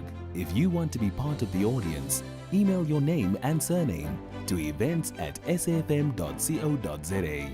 SAFM, leading the conversations that move us. Economic news on SAFM. Facts and figures you can count on. Right, so let's get to those facts and figures with Makwe Masilela from Makwe Fund Managers. You've got news about Foschini to start with, Makwe. Yes, Ashraf, and the share price is down 15%. Consumer sentiment and discretionary spending in SA remains subdued for longer than expected, and that's despite moderating inflation and recent interest rate cuts. Group sales up 12.7%, with online sales up 55% and now contributing 14.7% of the total sales. They maintained market share when it comes to clothing, and they increased their market share when it comes to homeware by 20 basis points. Credit sales up 8%, now representing 27% of the total sales, and unfortunately profits as basic headline earnings per share expected to fall by 25%. Ashraf, we started the session with market sentiments boosted by easing US-China trade tensions, and investors shared expectations that the incoming Japanese Prime Minister will push for additional stimulus measures and sustain Japanese fragile recovery. The rand started the session on a back foot as the dollar advanced against all major peers, eyeing the impact of upcoming US inflation data and the regional bank's concerns eased. We might get a secondary listing on the JSE as Coca-Cola HBC bought 25% of Coca-Cola Beverages Africa for almost 45.5 billion, and they plan to list it on the JSE next year. And remember, the primary listing is in London. And by the way, Coca-Cola today, they said that as much as their earnings and revenue estimates were better than expected, but demand for drinks is still soft. Oil prices rebounding from 5-month lows on easing concerns surrounding the trade dispute that is between US and China. The world's top 2 oil consumers, we see Brent crude is up 1% at $60 a barrel, and gold fell the most in 4 years, with technical indicators looking stretched while US-China tensions ease, and also a seasonal buying spree in India has ended, and we see gold is down 4% at 4,166, platinum down 6% at 1,525. The global stock rally stalled as market participants to weigh the potential impact of upcoming US inflation data, with the JSE down 2.2%, dragged down mainly by our resources, which are down 7%. The rand fell 1.3% against the dollar, is now 17.44, 23.28 against the pound, and 20.20 against the euro. Right, and that's where we leave it. Thanks for that, Makwe Masilela, as always. And don't forget another deeper dive into the markets coming up. 1 hour of that, 6 to 7 with Jimmy Moyaha. You are listening to the National Pulse with Ashraf Garda. Right, let's get on to another issue. You know, we've been talking a lot in the last few days about the Sanlam SMME Day and the importance of all of that, right? So let's take it a step further with my guest today was Thandeka Nkabule. Thanks for joining us, firstly, on the National Pulse. Thank you so much. Good afternoon. Okay. I'm fascinated by, SMME Day as a starting point, which I know is a product that Sanlam has. Tell me more about it. So we had a fantastic day today, connecting with so many SMEs across our country. And it's really an opportunity for us to connect with SMEs on different levels, to really showcase for them our solutions that we've provided as the Sanlam Group. I think more than anything, from a Sanlam transformation perspective, we understand that there are many challenges that businesses face, and in many different aspects, we are doing a lot of work around funding, around business development, around access to markets. But most people are not really fully aware of all these opportunities. So we spent today really, really at the core of it, having discussions with various SMEs that were in attendance to showcase the work that we do, but also to have conversations with various leaders in different aspects of the SME ecosystem. So it was a really productive and fantastic day for us to come together as a collective to start to tackle some of the issues and celebrate moments that also actually work. Okay. I mean, interesting you use the word celebrate, but I would think part of the celebration would be a very specific angle that obviously would be good for Sanlam, but certainly good in terms of the angle of SMMEs and their role in South Africa. What would that be? So, I mean, the first thing is we gave a practical opportunity for SMEs to pitch in front of our fund management team. We know that funding is one of the issues that are faced by many, and so we gave a real life opportunity for some to actually come to the fore and actually speak to a fund manager, stand up in front of the room, tell us about their businesses. We saw a great range today of businesses, from females that are doing hair products. We spoke to someone from robotics. We spoke to people in the payment sector, and we spoke to SMEs that are doing brilliant work and expanding into international markets. So this is a story that is worth celebrating, because it is real life people telling us their journey and demonstrating to us the help that they've acquired through various SMEs, various state-owned entities, so that they can show others how it feels like and what it looks like to get to the top of the hill, or on their way to the top of the hill. So it was a really brilliant opportunity for us as Sanlam, being the largest non-financial services provider on the continent. We know that it's a huge responsibility that we carry to facilitate such conversations, as well as provide practical assistance to our SMEs. Well, I tell you what, as someone who's very interested in entrepreneurship and entrepreneurial growth, I'm like saying I should have been there, because it just sounds so interesting, right? But having said all of that, yeah, maybe. But having said all of that, I mean, many aspects of what was done today, and I understand, one of them was like a pitch parade, access to markets, which is so important, and then various speakers and panel conversations. Share with us, what for you, if you could punctuate some of the key moments or highlights of the day. We really wish you were here today, but we had some of your colleagues representing. I know. Good state. But definitely, as we speak about next year, we will certainly make sure we bring you on board as well. One of the entrepreneurs that were speaking on the day, his name is Miles. He gave such a beautiful analogy around if you're driving on the highway and your car gets stuck and you just come out of the car and you stand next to your car, people are just going to pass you. But if you're somewhere and you start pushing your car, people will actually help you. And so it's such a beautiful analogy in that we actually, as SMEs, we need to get going. You need to start. You need to start where you are. You need to go through the journey with other people that are firstly like-minded, so other SMEs. How are you collaborating with other SMEs? But also, how are you using the various ESG programs that are available through corporates, as well as some of our state-owned entities, so that people can help push you forward instead of just you waiting there for assistance. So that was really a beautiful and profound moment. We also had our fund manager, Puti, and he gave the room the perspective of what a fund manager is looking at and thinking about as they are looking at your work and what you bring to the table. We, of course, understand that people such as Puti are in high demand. They have a lot of eyeballs that are trying to look at them, and people that are trying to speak to him.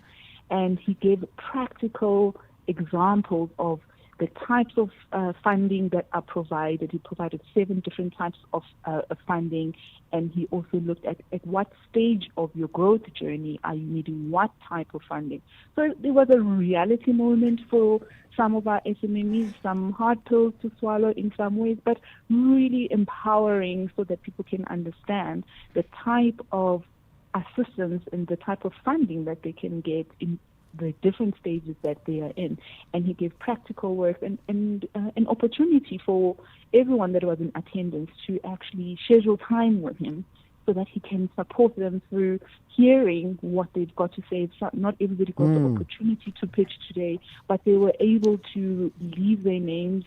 He and his team will be going through that process of evaluating all the people that left their details, and really giving people hope, because oftentimes our SMEs just need to speak to somebody. They've got great ideas, they've got their pitch ready, they've got the elevator pitch is ready, they're just not always having the opportunity to just sit in front of somebody. So Puti was able to really give to those that were in the room today, but those who were not as well. Okay, giving people hope is such an important factor. And let's end with that by asking you, is there a portal we could direct people who were not there physically, people like myself, of course, as you know, but others who are very interested in what you've just been telling them and they're inspired by that?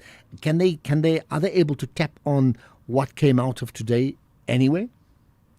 Yes, so we've got, from a funding perspective, we have a program that is called 104 SMME.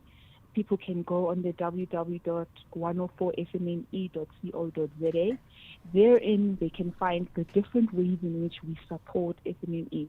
There are those that are looking for funding, and they are at different stages of the development of the businesses.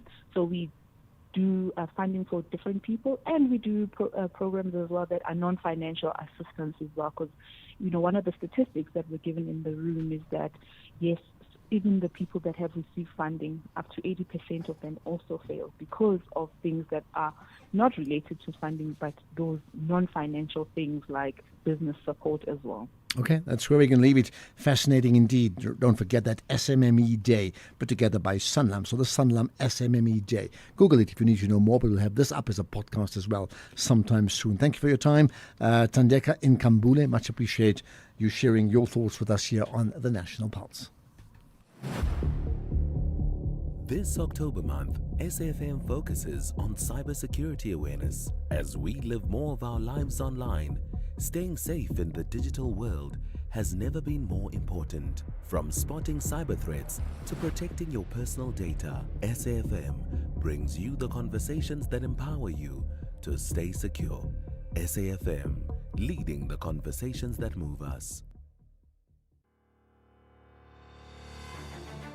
The 23rd Nelson Mandela Annual Lecture is almost here. This year's lecture will be delivered by UN Special Rapporteur on the occupied Palestinian territories, Francesca Albanese, a leading human rights expert who spent years championing justice and international law. Under the theme, Enhancing Global Peace and Cooperation, this promises to be a historic moment. Catch it live on SAFM on Saturday, 25 October 2025 from 3 p.m. You don't want to miss it. The lecture is one of Nelson Mandela Foundation's most significant platforms for dialogue on global issues. SAFM, leading the conversations that move us. You are listening to The National Pulse with Ashraf Garda. There's no question the conversation that's moving you right now is Parliament's ad hoc committee conversations. Let's join in. The machine is not a human being. Once you press on, the machine will run. It will not say to you, but you want me to make a mistake. Point of order, Chair. Kahle, Chair. Please, Chair, siyacela. Mo utswang teng, ba o bile tsa straight hore ntho o e bolelang ha eyo. Minister o itse ikhona I voice note. There's a part I want you to hear which I don't get now. If it was a song, you would say this song iqala la khona la imnandi khona ngiyithole that part. He said it that way, sir. He didn't say I'm not sure whether it was a voice note or they told me. Said in this voice note there's a part I want you to hear. So, and Chair, again, under oath, he said that under oath. It's not a soft thing that you can just downplay as if, no, here, you're not coming as a victim or suspect or what. Chair, whatever he says here is under oath. La Chair, ama-South Africans alalela, exil amanunu abono ubaba ubheka icela, ama-South Africans. So let's not downplay it, Chair. Uthe ubaba ikhona, sicela leyo voice note or asitshela ukuthi kanqamba manga, sidlule. Simple as that. Honorable Skosana. Ngikuthokoze mgcini isihlalo. Ngibawa ukuthi nami ngifake lami lokuthi ungqongqotshe uye watsho ukuthi kunento nasiya ngaphakathi inunu le ebefanele silalele. Mara into le ingaphela lula njengoba umlingani ayithomile ngapha Honorable Malema he ask a simple question ukuthi indaba le ayikwazi ukuthi ingafelela angakavuma ukuthi bekaleya mhlambe bekaSmith lidile axolise ngokomthetho ngoba is under oath as I said earlier ukuthi akhumbule ukuthi u under oath mara singaphumi la singanagama elazekelayo ukuthi uyasalaranisa nje asazi ukuthi sikuphi akafuna ukuvuma mara ke ukuxolisa ngicabanga ukuthi kungaba into ekarako ingasikari into leyo ukuthi use man uthi Mathela Bambalala ngiyabawa ukuthi man ngenza iphoso kukuleya indaba yokuthi into le ikhona yokuthi ngithuselwe ngoba indaba yokuthuselwa silalele sonke la ayikho. Yeah, no, honorable member. Ngiyathokoza. We may be saying one thing in many ways. It's for the minister. You know, the request that has been made by the honorable member is for the minister to say if he made an honest mistake or he has not made a mistake. It's not a matter for us to debate. If he made a mistake, he will say it here to say, look, that was a mistake, I apologize. Or it was not a mistake, it's just that I can't find the evidence, but I have it and I won't apologize for that. So let's give him a chance so that we deal with the matter once and for all. Honorable Minister. Thank you very much, Chair. I believe I made an honest mistake. I was under the impression that that part that I spoke about was actually there, and it was part of what was sent here. Then I make follow-up after making an undertaking, and it becomes clear that no, recording had not started when this part was discussed among them. And therefore, I made that mistake and I apologize. Thank you so much. That is acceptable, Minister, and there is nothing that will take any quality away from you. Thank you so much. You haven't addressed my question. Oh, yes. The question that And I had the put, second question that Yes. you I understand the raised, mistake Honorable about the Member. recording, Chair. Yeah, let right? me allow you to restate it. Thank you. I understand the mistake about the recording, which I think the apology from the minister is accepted. But I just want to confirm whether the minister is therefore withdrawing the fact that there were threats that were made to him. On a point of order, Chair. On a That's point my of order. question. Why would there be a point No, of order? on a my point of question? order. No, it's fine. Chair. Let's take the point Chair, of order. we are taking rotation here. The ANC will have its own chance. All of us, we spoke on a point that was raised by honorable member. As a follow-up, or we're seeking clarity on that point, which was raised during the DA's 10. It's still the DA's 10. So when you now leave the DA's question and come up with something else, you are allocating ANC an extra time on this question. They are still going to have a chance to ask questions. No, I'm going back to the DA. No, Chair, but Honorable Malema is out of order. He's been seeking clarity. I'm seeking clarity. Honorable On the same matter. Honorable Sangun, let's do it this way. You have asked a question, isn't it? And we must give the minister a chance to respond to the question. That point of order, honorable member, is not sustained. Minister, did you hear the question? The two questions are based on the recording. Very clear. Yeah, the first question you answered, you apologize, that is accepted. And then the second question is whether you withdraw the statement that there were threats. No, what I'm withdrawing is that I have not been able to provide the recording, but the threat, No. the threat remains. Okay. As told to me by chief of staff. Thank you. Thank you. Honorable Klopper, let me start by apologizing to you for the delays. And I just hope that it has not affected your chain of thought. Can you take a deep breath, and I see that you are ready to. Thank you, Chairperson. No, I'm not affected at all. Honourable Minister. Minister, my time is also quite short, so I will ask questions if you can answer as short as possible without hampering yourself.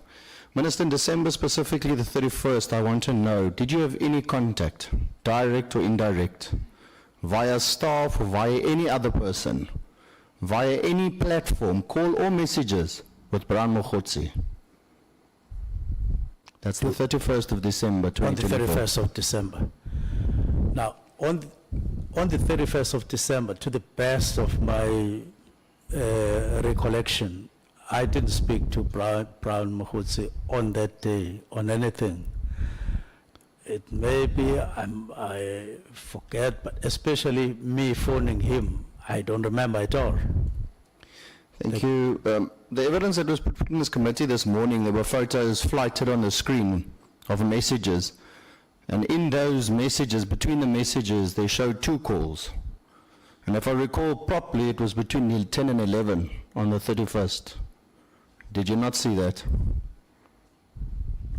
That's what I was asking to see, and I didn't see. Messages on the 31st. Not messages, it was 2 calls. Yes, those 2 calls. All right, it showed an incoming call, if I saw it correctly. Coming to me.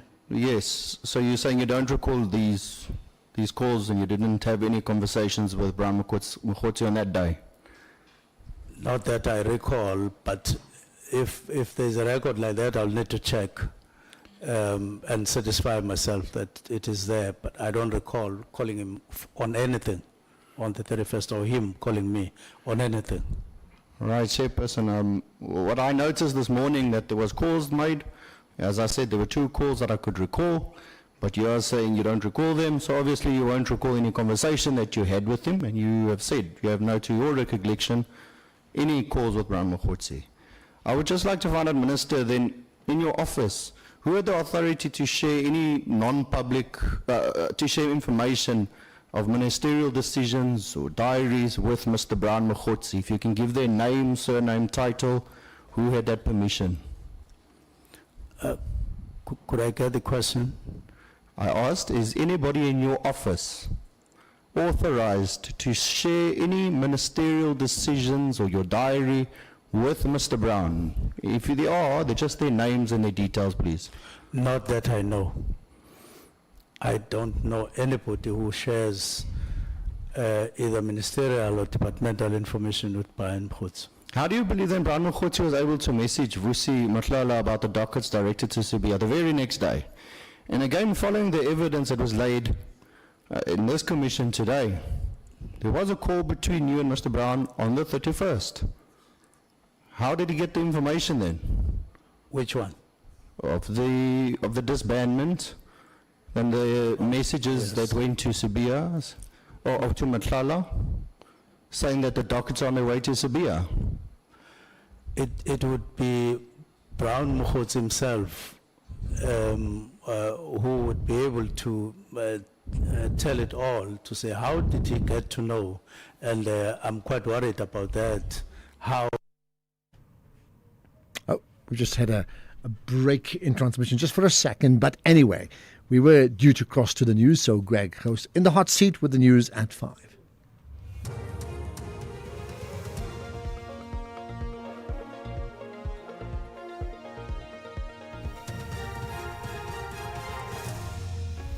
Thank you, Ashraf. 7 people gunned down in Westbury, and Russian strike leaves thousands without power in Ukraine. Good day to you. 2 teenagers have been killed in a shooting incident in Westbury and Johannesburg. 5 others are receiving medical attention for gunshot wounds. Police say initial reports suggest the shooting was gang-related. The Provincial Anti-Gang Unit is on the scene together with the police's forensic services. Police spokesperson Brenda Muradili. The police in Sophia Town responded to a shooting incident in Westbury on the 21st of October 2025, where 6 teenagers were shot at.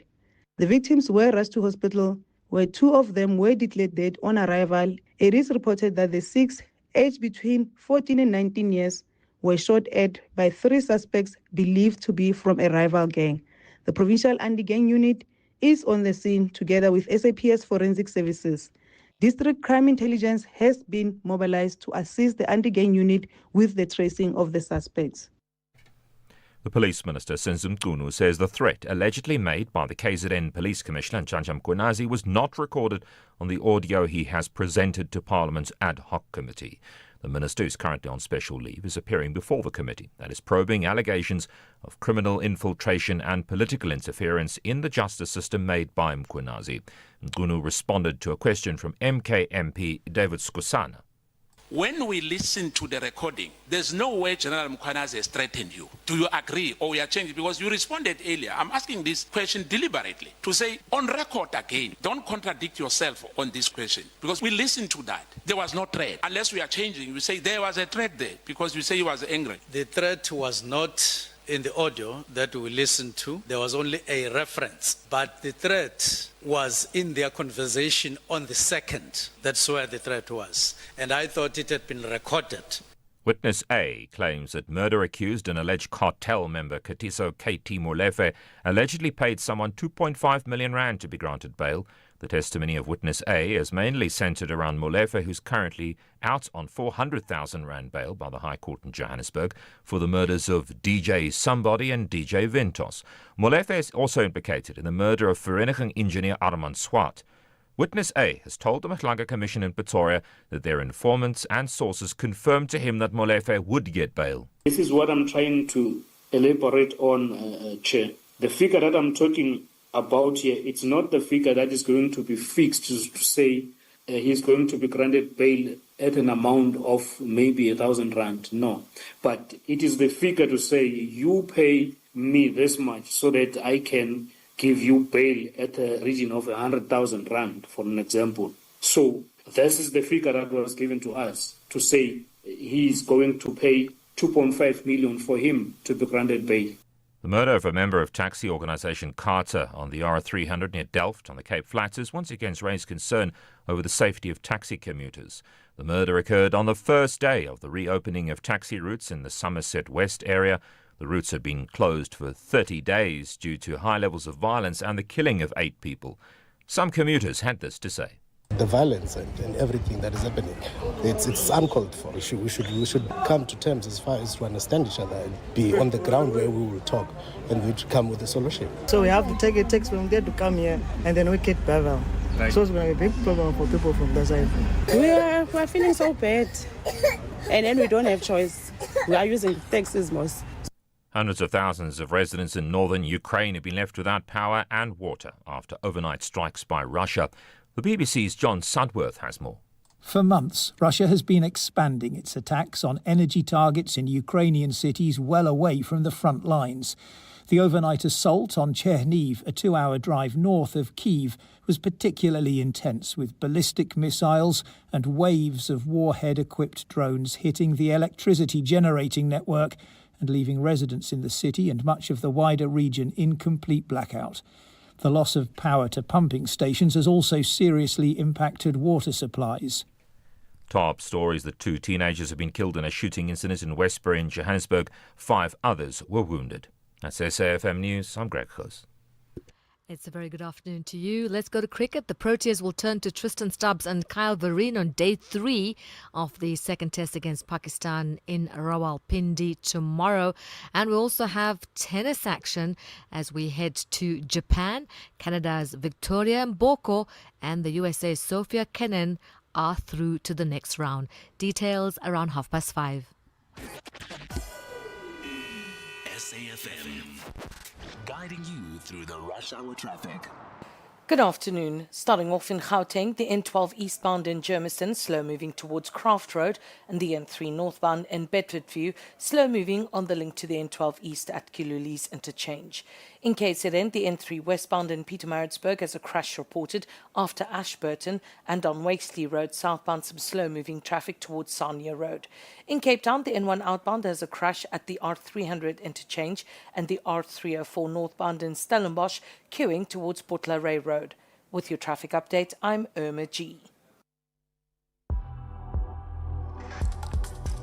The National Pulse with Ashraf Garda on SAFM. You're listening to the National Pulse, weekdays 3 to 6 p.m. Right, don't forget you can connect with us anytime, right? First of all, listen to the podcasts of the conversations we have.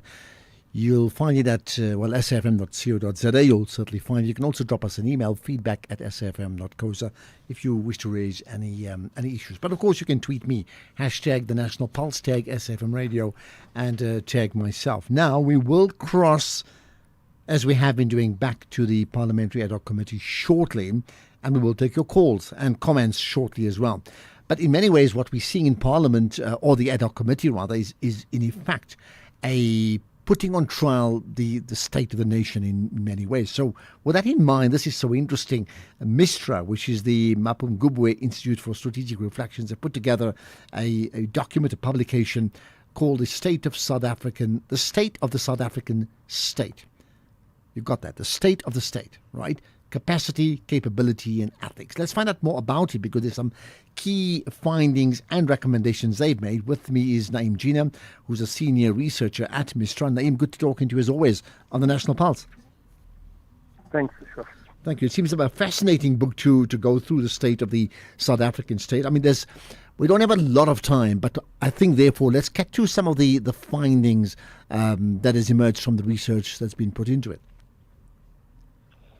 So some of the findings, I mean, this book took about 2 years to come to fruition, to be published. But it looks at a whole range of issues within the state.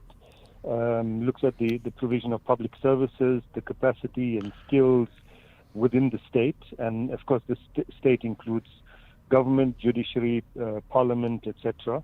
The fiscal pressures on the state. Then the kind of interaction between the state and civil society. We have a very vibrant civil society in South Africa, and how that relates to the state was an important kind of area that was looked at. International relations, the big issue of corruption, of course, within the state. And overall, I mean, in a sense, running as a thread throughout all the 17 chapters is the issue of the developmental challenges faced by South Africa, and whether the state is dealing with them or able to deal with them. Okay. These are some of the areas covered. All right. Yeah. We'll look at recommendations that MISTRA has made in just a moment, and I know it may be difficult to run through all of it, but maybe some key points that's emerged from those findings that you may want to share with us. So, so one of the issues, for example, is a chapter on the judiciary. An important chapter, because, the judiciary is often spoken about by South Africans as if it's not part of the state. The state is failing, but the judiciary is doing well, except that the judiciary is part of the state. And this, I think, highlights the fact that we need to have a more nuanced view of the state, that there are parts of the state that are working, other parts which are hopelessly not working, and some parts which work sometimes and sometimes don't. One of the big issues is that we have lots of great policies, but we certainly fail in terms of implementation of those policies. And this applies particularly with regard to government in all spheres of government, national, provincial, and local. And part of the reason for that is the kind of lack of skills within the state. There's corruption, etc. And big issue is the structure, the organization of the state, particularly of government, in terms of dealing with the issues of service delivery. Very badly organized, very sprawling kind of structure that doesn't help implementation and service delivery. Okay, one of the big issues is the issue of corruption. What's been the findings on that? So it looked at particularly the state capture, the Zondo recommendations, etc. And it's clear that the Zondo Commission came out with lots of very good recommendations, which again, only a fraction of those have been implemented. And so, once again, it's policies, findings from within the state that are great, but the implementation is lacking. And often the reason given by many departments, including on this issue, is that there isn't enough money. And as some economists show, that's not really the as big a problem as it is made out to be. That there's lots of money within the state that can be released for some of these things, whether you talk about corruption or things like improving the education system, etc. If there's a determined plan on how to go about doing it. Okay, let's talk about, you touched on service delivery, and I think linked to that is the issue of capacity and skills. What did you find there? So in terms of skills, I mean, there's several problems with that. The kind of ways in which people are promoted without skills, favoritism in some cases, that means that there isn't enough skills. But more fundamentally, that we're not creating skills enough. Our education system, of course, is failing in many ways, and we're not creating those skills to be able to do the planning, do the policy development, and then do the implementation. Often people are in positions that are not specialists and expected to do those. There's some kind of attempts at mitigation. So the National School of Government, for example, that was revived in a sense a couple of years ago, is looking at upskilling, certifying state officials, etc., but not sufficiently enough to be able to deal with the lack of skills and capacity more generally. Interesting. I had a conversation over the weekend with some people, and I touched on what I thought was this critical role of civil society and what we talk about as NGOs or NPOs. I understand Mr. has had some findings around that. Tell me about it. So the one chapter we have on civil society is a very interesting one. Looks at how civil society and government in particular, when they have a cooperative relationship, the results are far in excess of the sum of their parts, in a sense. Civil society brings in kind of views and opinions from the ground, as well as kind of the research and campaign history, etc., of civil society. Government brings in resources, access to the whole country. And so, the case study there, for example, 2 case studies, but one of the main ones was on HIV/AIDS. How when civil society worked with government, the rollout was huge, able to kind of deal with the HIV/AIDS problem, etc. And so the importance of this kind of cooperative relationship. There's the other part of civil society, of course, which is much more marginalized by the state, social movements, for example, and don't have that engagement. And at those levels, the issues that are being campaigned against never get addressed. So the importance of the civil society-state nexus, we find, is really critical. Okay. You've also got comments about, fiscal pressures and keeping in mind just how much of the budget is allocated towards, social development. And tell me about that. So again, the fiscal pressures within the state, of course, are there. But once again, just to make the point that there is a lot of money within the state and its associated structures. And one of the big problems we have in general in South Africa, not just about the fiscus, in general, is a lack of investment. And and we know also that there's lots of money in the private sector in South Africa. Forget about foreign investment. But that money is not being released. And part of the reason it's not being released is that the state is not investing sufficiently into the country. If the state were to open its coffers and invest in infrastructure, etc., the private sector will follow suit. And so that then creates this kind of cycle where, as a result of that lack of investment, the money available to the state also decreases.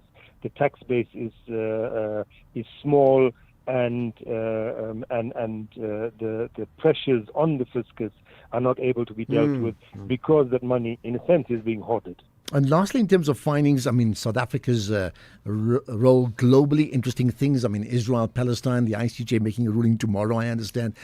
Donald Trump, Ukraine, and maybe South Africa on the African continent. What did you find there? So that part of the research, that chapter looks at the past 30 years and our international relations and charts kind of the period when we were, the term, the cliche, punching above our weight. And then when we lost that moral high ground for various reasons. One is that we became very parochial. Another is that we got a very bad reputation on the African continent, partly because of xenophobia and the way government dealt with it, but for various other reasons. South Africa trying to play a big brother role, our adventures in the Central African Republic, etc. But in the past, let's say, half a decade, that to some extent has been changing. The ICJ case that you mentioned is one of the big issues that is changing that image. So we launched this case and got massive global South, at least, support for it, placing South Africa kind of in a morally superior position as championing international law, as championing international law for the sake of the global South, etc. So we went through some bad patches. It seems that in general that is beginning to change, but our international relations are always also affected by how well we do at home. And as long as our economy is not great, our unemployment is as high as it is, poverty is as bad as it is, our international relations too will suffer. Okay, and of course, finally, in terms of the policy recommendations, there could be many. I'll leave it to you maybe to pick out 3 or 4 key recommendations made by MISTRA. Well, one of the most important ones, of course, is that the state needs to be reorganized and restructured in order to be able to provide effective service delivery. And that includes the skills issues we spoke about, the institutional capacity, etc.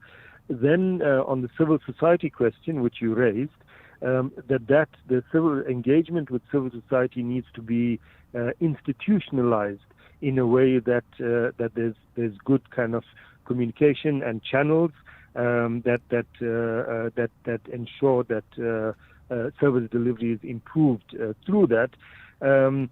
Then let me say the last. So there's a number, as you said, but the last one to pick up on is that the state needs to be much more effectively insulated from capture and corruption, which is not something that was only there for those 10 years or whatever it is, but is an ongoing problem, as we're finding now in these commissions.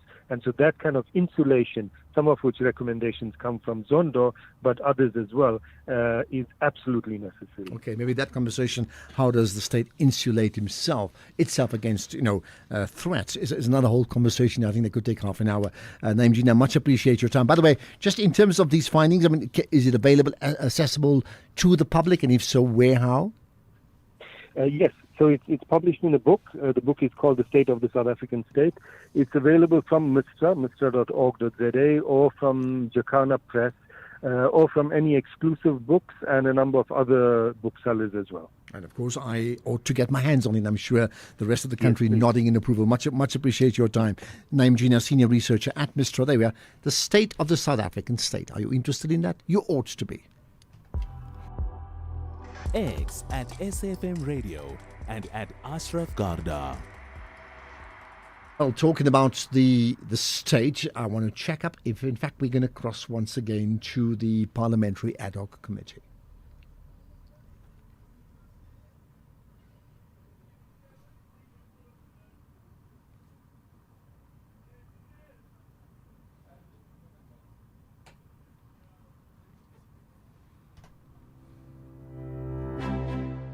SAFM will be hosting its annual Breast Cancer Awareness Roundtable on the Full Circle with Bridget Masinga on Thursday, the 30th of October 2025 at the Indaba Hotel, Spa and Conference Centre in Four Ways, Johannesburg. If you want to be part of the audience, email your name and surname to events@safm.co.za. SAFM, leading the conversations that move us. X at SAFM Radio, and at Ashraf Garda. All right. In fact, it seems like they're on a break, so we can't get to them, but we'll get to them as soon as they come back. But in the meantime, it gives us a chance to get to your thoughts, because when we talk about the state of the South African state, part of the state is you and I, and we're all part of civil society. So what you think and what you feel reflects what we then talk about as the national pulse. So let me hear you out. Good day. I would like to say thank you, to express my gratitude to SAFM, for broadcasting, to give us this live broadcast from Madlanga Commission and the Ad Hoc Committee. Thank you so much. Thank you. I'm a person that doesn't own a TV, and you know what? I don't even need it, because I'm just informed. Thank you so much. I appreciate everything. Thank you. Oh, that's very kind, and I'm glad that we as a collective, all the shows, doing our very best to effectively link you to the goings-on around the biggest issues that moves the pulse of a nation, which we know would be these commissions and these inquiries, and I think it's important that we actually do cover that. So thank you for that. Right. Now, what about covering these? Your views on what you've seen coming out of today's Parliamentary Ad Hoc Committee hearing. Good afternoon, Ashraf. Lennon Hoyedi. Ashraf, Mkhunu is a liar. He's a liar. The only thing that I hear of him today is he's trying by all means to defend himself. Where is the clip that says that the guy, General Mkhwanazi, was threatening him? Where is the clip? He promised last week that he will bring that clip. Today he doesn't have it. It is clearly shows to us that this man is a liar and he cannot be trusted any longer. He's a liar, and hence they are protecting all the criminals. He's a liar, Lennon. Well, Lennon has said what Lennon says. A liar multiplied by 4. Is he a liar? He did say he'll bring it today, and the chair did ask him and said, well, we're going to go on without it because it didn't come. Good afternoon, Ashraf. The most words I hear from Mkhunu is that not necessarily and so on and so on. That's what I hear.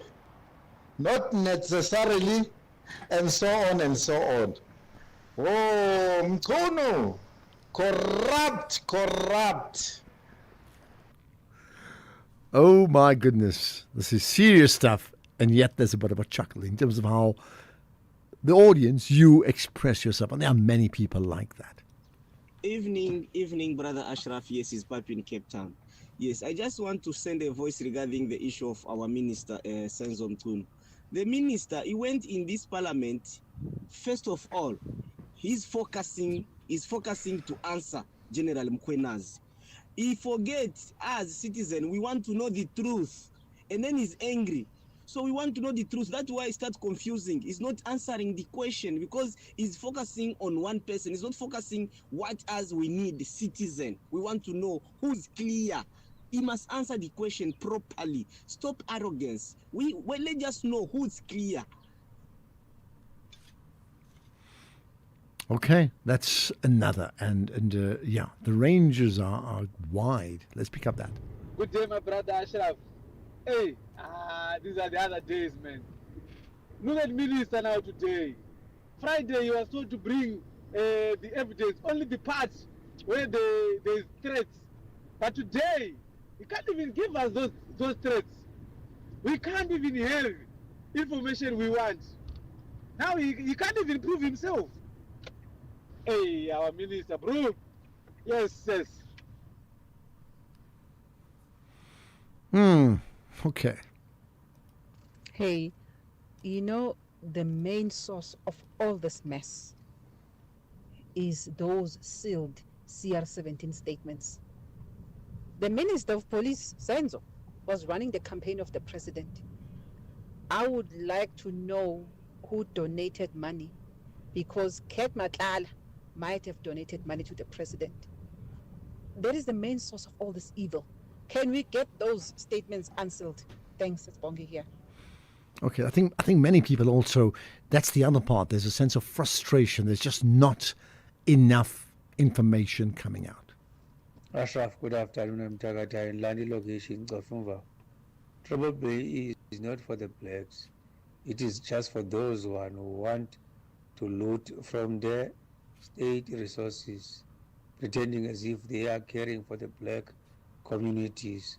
There is no such thing. If it was for the blacks, it was supposed to rotate. If today the tender is for me, tomorrow it was going to be for you. There are people who are getting billions out of this thing of triple BE, whilst we at the floor getting peanuts. Look at the security industry, look at cleaners. There is no money that they are earning other than peanuts under this triple BE. No, TA, you are right. Well, I mean, how much of it is about the DA, or is it about poor implementation by the ruling party, which just happened to be the ANC for a long period of time? I think, and I stand to be corrected, I think even people like Thabo Mbeki, and I think even his brother has said so, but there could be many others within the ANC who have said that the implementation has been wrong. So here's the question. Has broad-based black economic empowerment, is it necessary? Absolutely. But has it actually achieved the goal of being broad-based or not?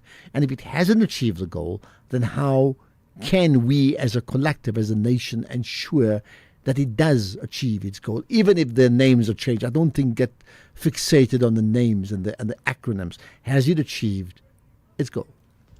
Good afternoon, SAFM. Ashraf, how are you? It's David here in Klexdorp. We're having a lot of things here in South Africa, and we don't know where is national dialogue. Is it national dialogue postponed or what's going on? Because we don't hear anything about national dialogue and updates and everything. So our national dialogue has been postponed because of Madlanga Commission, South Africa.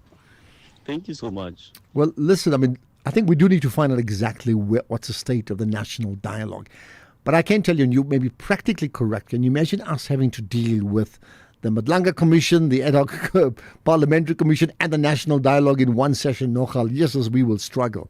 But having said that, a lot of what we saw was the opening, which was very public. In fact, a lot of the work, I understand, was meant to be at community level. So has there been any dialogue in your community? Pick up your hands.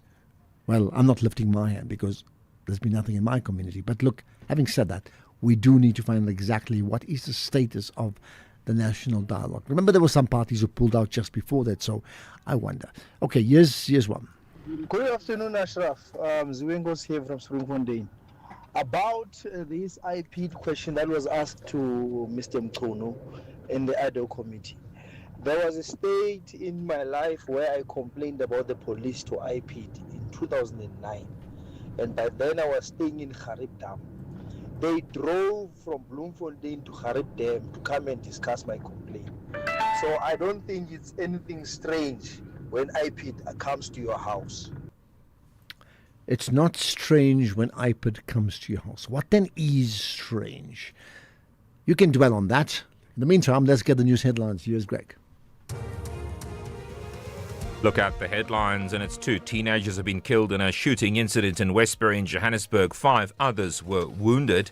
The police minister, Senzim Mchunu, says the threat allegedly made by the KZN police commissioner was not recorded on the audio he's presented to Parliament's ad hoc committee, and hundreds of thousands of residents in northern Ukraine have been left without power and water after overnight airstrikes by Russia. There's a full update at the top of the hour. SAFM, guiding you through the rush hour traffic. Good afternoon. Starting off in Gauteng, Winnie Mandela Drive southbound in Hurlingham has a crash near Sterling Road. Winnie Mandela Drive southbound in Fourways, slow moving towards Leslie Avenue, and Dulmus Road southbound in Pretoria, slow moving at Nossip Street. In KZN, the N3 westbound in Pietermaritzburg has a crash after Ashburton, and Wakesley Road southbound is slow moving towards Sanya Road. In Cape Town, the M3 Philip Hosanna Drive outbound queuing towards Hospital Bend. The M5 southbound is slow moving towards Racecourse Road exit, and Campground Road in Newlands slow moving between Main Road and Keerboom Road. With your traffic update, I'm Irma G. This is SAFM Sport with Zai Khan. Right, Zai, you've certainly kept your eye on different forms of cricket all day today, so you go for it. Absolutely. This is the women's stuff. That's the Women's World Cup in Colombo. And we've got the South African women's team posted a mammoth 312 for 9 in their 40 overs. Pakistan are 27 for 1 after, just under 5 overs, needing 279 more runs at nearly 8 and over to win. Let's head now to our men, and they are looking at day 3 already, and that's tomorrow when they take on Pakistan in this second test. They will turn to Tristan Stubbs and Kyle Vereen for the second test in Rawalpindi. South Africa closed on 185 for 4, still trailing by 148 runs. Stubbs is unbeaten on 68, and that's after a patient knock, while Vereen will resume on 10 not out. Earlier, the left-arm spinner Keshav Maharaj produced a brilliant spell of 7 for 102 to bowl Pakistan out for 333. It's a big night of action in the UEFA Champions League. At 7:15 tonight, Barcelona kick off things against Olympiacos, while Kairat meet Paphos. And then at 9 p.m, it is stacked. Newcastle welcome Benfica. PSV will take on Napoli, and it's the German powerhouse of Leverkusen against Paris Saint-Germain. Elsewhere, Union Saint-Gilloise, they'll host Inter Milan. Copenhagen will face Borussia Dortmund, and last season champions Manchester City travel to Villarreal. And rounding off the night, the heavyweight clash in London, Arsenal against Atletico Madrid. So plenty of goals and maybe an upset on the cards, and that's in tonight's Champions League action. And finally, tennis. Canada's Victoria Mboko and the USA's Sophia Kenin are amongst the players to reach the last 16 of the WTA Toray Pan-Pacific Open in Tokyo. Mboko, the 9th seed, beat fellow Canadian Bianca Andreescu 6-3, 6-3, while Kenin, proving too strong for Japan's Moyuka Uchijima, winning 6-1, 6-3. And that's your sport on the National Pulse. We'll have more with Top Sport. That's Michael Abramson coming up between 7 and 8 for SAFM. I'm Zai Khan. Thanks for that, Zai. Right, let's get now to the markets with Jimmy Muyaha. Gender-based violence is destroying lives and tearing communities apart. It happens in homes, in schools, at workplaces, and too often in silence.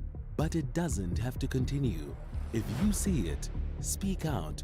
If you are hurting, reach out. Because doing nothing is not an option. Listen to all 19 SABC radio stations for hard talk, discussions, advice, dramas, educational shows, and interviews around GBV with experts, survivors, lawmakers, and a whole country affected by gender-based violence. All on your favorite SABC radio station. Call 0800 428 428 to report abuse or get help. GBV, it ends with you. This message is brought to you by the SABC. Tune in to The Talking Point with KG Mwekezi on Thursday, the 23rd of October 2025 for an in-depth conversation with Francesca Albanese, the UN Special Rapporteur on the occupied Palestinian territories. Francesca will be delivering the 23rd Nelson Mandela Annual Lecture on Saturday, the 25th of October at the Sandton Convention Center. Tickets are officially sold out, but 5 lucky listeners can win double tickets during the show. Tune in for your chance to be part of an important dialogue on enhancing peace and global cooperation. SAFM, leading the conversations that move us. Ashraf Garda on the National Pulse. Economic news on SAFM. Facts and figures you can count on. So having chatted to Naim Jina of Mistra about one of the issues, South African economic growth or the lack thereof in terms of the state of the South African state, well, what about growth forecasts as per Jimmy Muyaha? Good afternoon, Ashraf. Good afternoon to the listeners. Markets And we'll get to markets in a moment, but it is quite an interesting day, especially if we look at the performance of markets on the conversation of economic growth. There have been many conversations around what we could achieve realistically as economic growth prospects, what we hope to achieve. We know that of the 3 budget iterations that we've had this year alone, there have been different economic growth numbers given out at each of those meetings or those budget conversations. So we're going to be taking a look at this. We're going to be taking a look at it in the context of some of South Africa's wins, losses, positives, negatives, and just trying to see what a realistic number should be for South Africa and what realistic prospects could look like for South Africa. We're going to be speaking to the team at Citi South Africa around that. Then we've also got a conversation taking a look at the gold market and the gold rush that we're in at the moment. Gold prices coming off significantly today, probably the biggest daily move to the downside that we've seen in recent weeks. Resources sector was down more than 8% at one stage, closing out the day down about 7.5%, and we'll get into that in a little bit more detail just now. But we're going to be looking at that with the chief economist at Citadel, just getting a sense of what's been driving this gold rush and where we go to from here. We've also got a conversation with the team at Allan Gray taking a look at the key markets in the world that have hit record highs, South Africa being one of them, being one of the best performing markets in the world in dollar terms as well. So we're going to speak to the team at Allan Gray around that. And then we've got a conversation taking a look at the world of cotton farming as part of our Agri Tuesday feature. We're going to be speaking to a cotton farmer based out in the Northern Cape and getting a sense of what it takes to be a cotton farmer. Then we've also got a conversation with the Airline Association of Southern Africa. This is around the disruptions that flights have been experiencing due to the ATNS system being down and up, and sometimes online, sometimes offline, and how it affects airlines. We've spoken to various parties around this. Most recently, I think we spoke to the Airports Company of South Africa around it as well. And so we're going to be looking at what continues to be a hindrance here and how it continues to affect the airlines. We're about to enter probably South Africa's busiest season in the festive season. We cannot afford these sorts of disruptions to continue. So we're going to get a sense of what seems to be persisting there and what is being done about it potentially. But before we get to that, the conversations that will take place after the 6 p.m. news, let's get a sense of the market movements throughout the day. The dollar seems to be coming back. There seems to be a bit of an ease in some of the risk sentiment and the tensions that have been weighing on markets. It was a horrid day if you were involved in commodities. You finally got a bit of pullback that we'd been waiting for a long time. The gold price back down 5% on the day's trade, back at $4,125 a fine ounce. For context, at some point earlier today, it was north of $4,300 a fine ounce, so quite a big movement there. The oil price still $60.60 a barrel, not much movement there, not much to complain about from that perspective. Silver price back below $50 a fine ounce. It was above 52 at one stage. The platinum price $1,535, back from where we saw it around 1,700. Palladium 1,432 at the moment. These pullbacks are going to be discussed a little later on when we get into our market movements. Alongside that, we're going to be taking a look at the fact that the rand is back at 17 rand 40 against the dollar, 23 rand 29 against the British pound, and 20 rand and 21 cents against the euro. One Australian dollar 11 rand 30, one Bitcoin 113,000, or in rand terms that is 1.9 odd million, 1.963 million rand. Hasn't yet gone back above the 2 million rand figure. And if we look at equity markets before we go, by and large, they were in the green across the board. International markets all in the green. Shanghai, the biggest winner in Asian markets, 1.3% to the green. European markets were also all in the green. The CAC, the biggest winner there in France, 0.45% to the upside. The Nasdaq is currently down in US trade, or down about 0.25%, but the Dow Jones is up 0.75%, the S&P's up more than 1/10.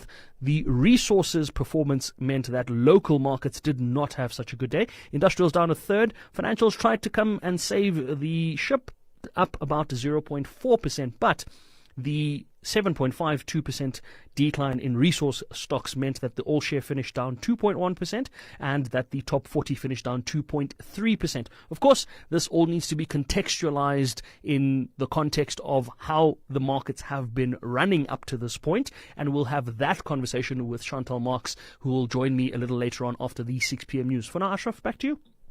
Thanks for that, Jimmy. Yes, enjoy your show, 6 to 7. Right, I tell you what, In fact, we're going to cross to the ad hoc committee in a moment.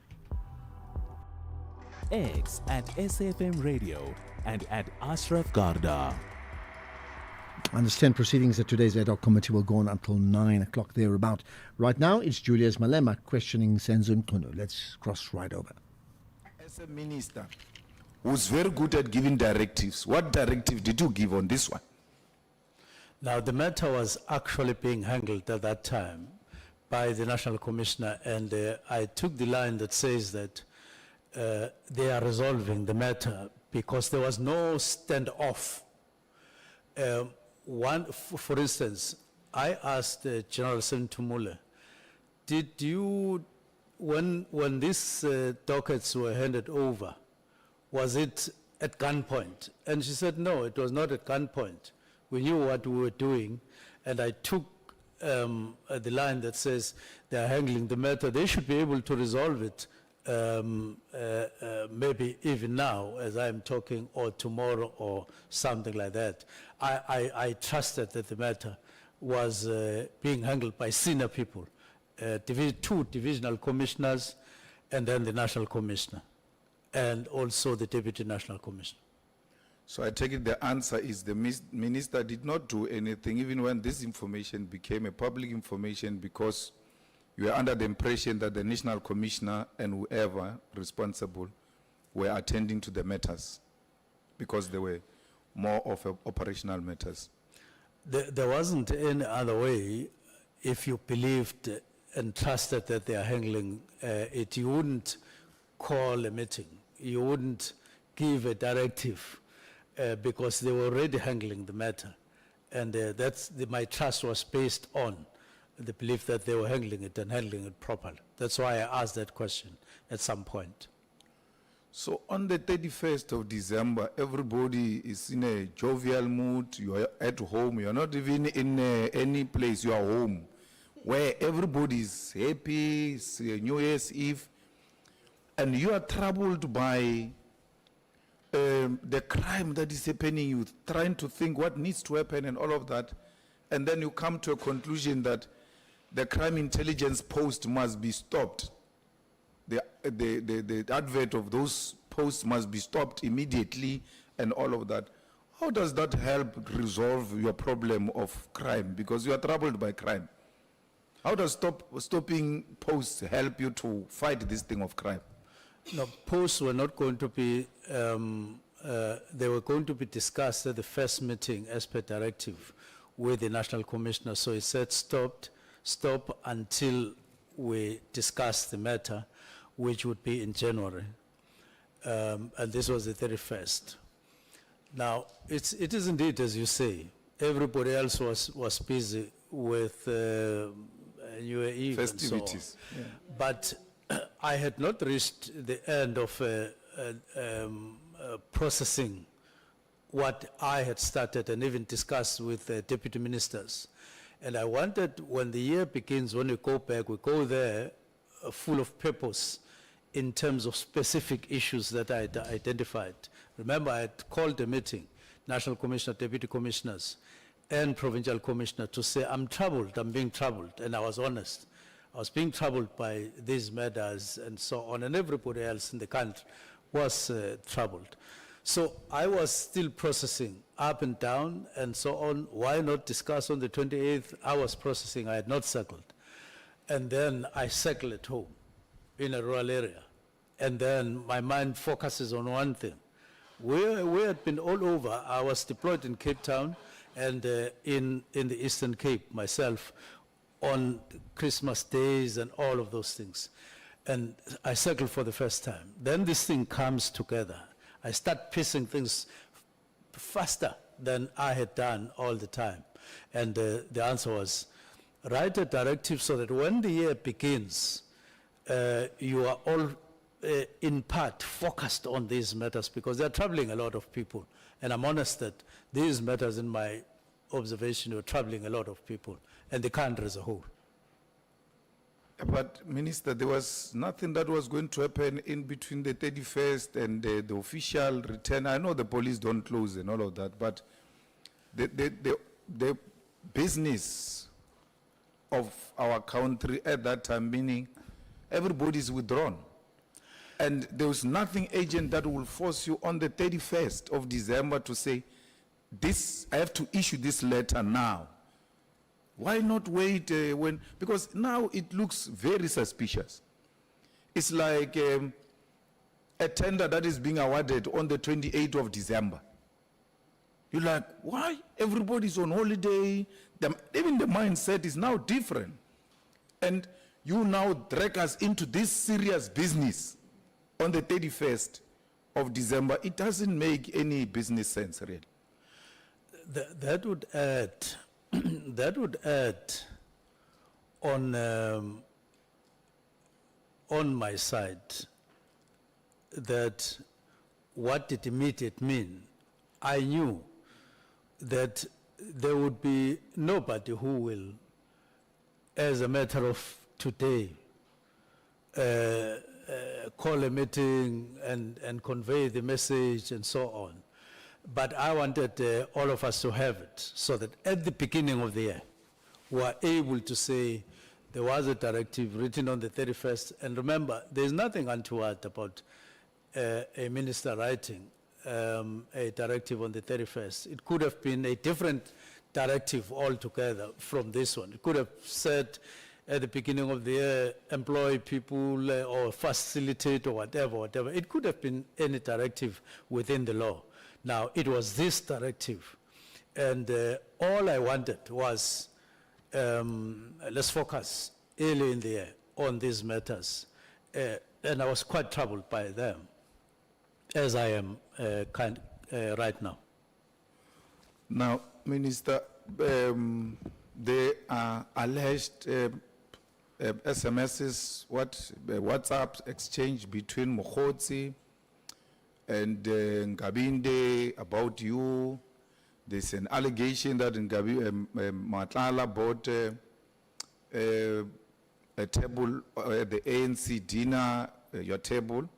I'll still come to that because the explanation you gave on the table, I don't accept that. All of these negative things about Matlala, who is arrested to have killed people, who has implicated minister on this or that, and you still, of all people, go and ask an affidavit from Matlala, who's in maximum prison. And in answering that question, actually, I just want to quote so I don't make a mistake. I think there was a bit of dishonesty there because you're saying the first answer is until I came in. You never, because you now realize on hindsight it was wrong for you to go and get an affidavit from a character like that. And you say, my legal team took their own initiative to obtain the affidavit. You said the initial, that was your original response. And when I intervened, you then say, no, it was my wish, and agreed to instructing them.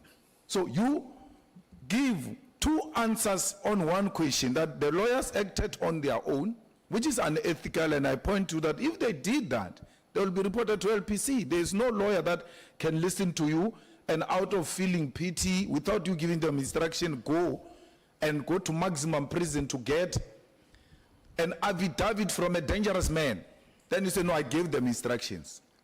Despite what is happening in this country about this man, despite what brings us here, because at the center of it is that Matlala takes decisions about this or that. If he's been told that PKTT is being disbanded and all of that, you still want to have something to do with such a person. Worse, on an official legal documents, which are going to go before Madlanga, before Parliament, and perhaps ultimately in court. Why would you want to associate with such a character? Worse, if you say you don't know him. Because I was, for instance, associated with Matlala. My wife's surname is Matlala. And it was immediately assumed that I know Matlala. I've never issued a statement. I've never written anything. I don't care what they think. I don't know the chap. But you, because you are lawyers, it's you. You pass all these big fences of maximum prison looking for an affidavit from an unethical man who's in prison. How do you justify that, Minister? Now, let me read this. It will add another dimension. I may have used all those words, but what is actually written down is a straight answer to you. It says, "Dear Mr. July," July is my lawyer. It says, "I confirm that I act on behalf of Mr. and Mrs. Matlala, my clients, who have directed that I send this email to you. I understand that you represent the police commissioner, Mr. Senzo Mchunu, at the Madlanga Commission." Well, I'm sure I meant police minister. "My instructions are to present to you an affidavit deposed by Ms. Matlala. In essence, Ms. Matlala denies any dubious dealings with minister and wishes for what he terms General Mkhwanazi's false allegations to be investigated. For that purpose, the following documents are attached to this email." We'll get back to the Parliamentary Ad Hoc Committee ASAP. If you think you cannot afford a lawyer, think again. Clientele Legal has made professional legal services affordable. You receive up to 745,000 rand worth of legal services per year. Our range of plans include cover for you, your spouse, children, and extended family. Plans include cover for civil, criminal, and labor-related matters. Whether it's protection orders, gender-based violence, uncontested divorce, or poor service, your Clientele Legal lawyer will be there to assist you. Our services are convenient. Simply pick up the phone and call your lawyer or send us an email and we'll get back to you. All plans include a bail benefit of up to 5,000 rand and we'll go to the police station and pay it for you. Plus, Clientele Legal offers you 24-hour telephonic legal advice. SMS SAFM to 32195. That's SAFM to 32195. Clientele General is an authorized FSP and licensed non-life insurer. T's and C's online. Standard rates apply. Right, so this message is brought to you by Chuba, the proud operator of the National Lottery. Mzansi Powerball just got bigger and the stakes are even higher with a mind-blowing 160 million rand estimated jackpot for today. So play Powerball for the estimated 160 million rand jackpot and you could win one of the highest recorded jackpots in the country. Buy your tickets now in store on the nationallottery.coza, the mobile app, cell phone banking, or you could dial *120 *7529 hash for USSD. Panda Push-Up Play. Players must be 18 years or older. Play responsibly. Echuba is the proud operator of the National Lottery. X at SAFM Radio and at Ashraf Garda. And back to that sparring match, Malema Mchunu at the parliamentary hearing. Making sure or making efforts that I have no link with Matlala. That's why I even got my diary to the lawyers to say, here is my diary in case you believe that you are merely defending me on something that I otherwise know, and then you are going to come with legal strategies. Now, you must know, this is my diary. I was not in Cape Town. I was elsewhere. And I never requested anyone to coordinate anything. We have a limited time. Chair, and I want you and the honorable members to note this. We are being given the third answer on the same question. The first answer was, my lawyers went without an instruction. Then upon being made aware that they've committed something unethical, then the minister says, no, I actually gave them an instruction. Then I point this two contradictory statements to the minister. The minister gives a third answer on the same question. No, actually, my lawyers didn't go. I didn't give them instruction. It's Matlala who writes to my lawyers uninvited, dear Mr. So-and-so, I represent, which means, which answer stands here?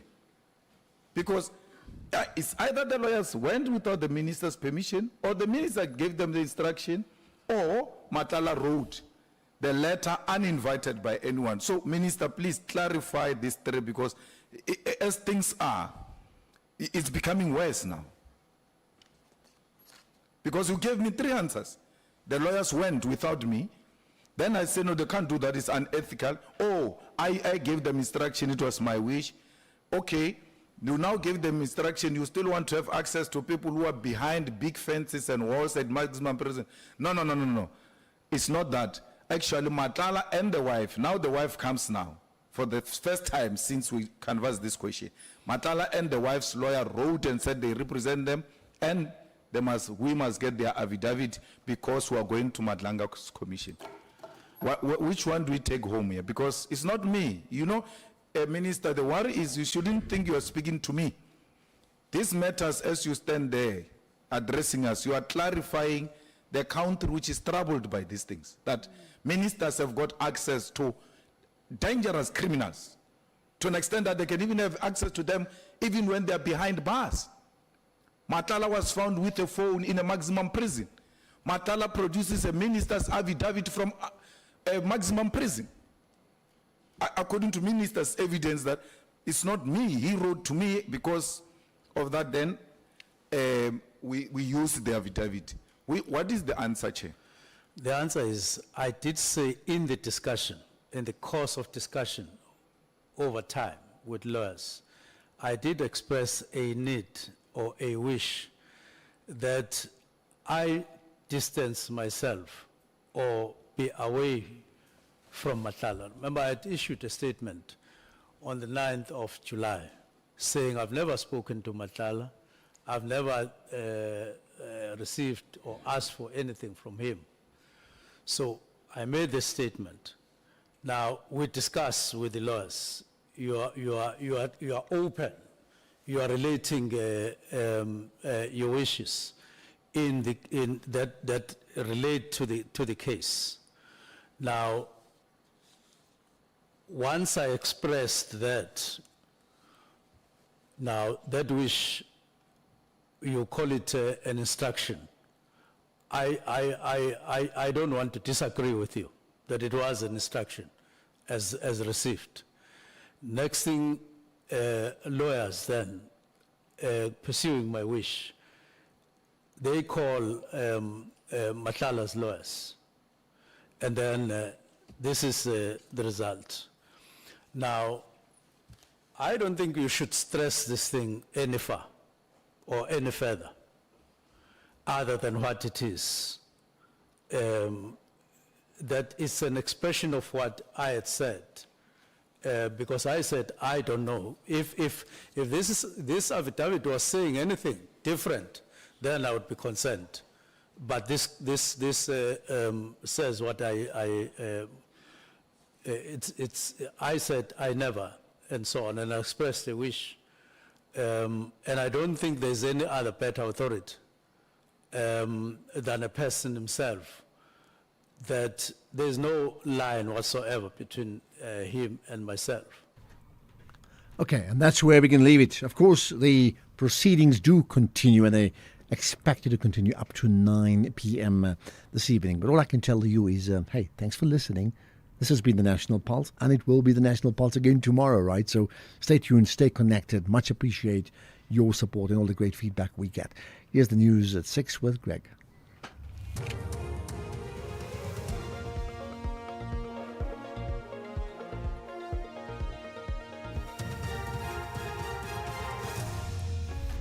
Thank you again, Ashraf. Enjoy the rest of your evening. In this news update, 7 teenagers gunned down in Westbury in a drone attack near Sudan's international airport. Good evening to you. The police have cordoned off a street in Westbury in Johannesburg following a mass shooting that left 2 teenagers dead and 5 others wounded. A group of 7 teenagers aged between 14 and 19 years old were standing outside a home when they were approached by 4 armed suspects. The suspects opened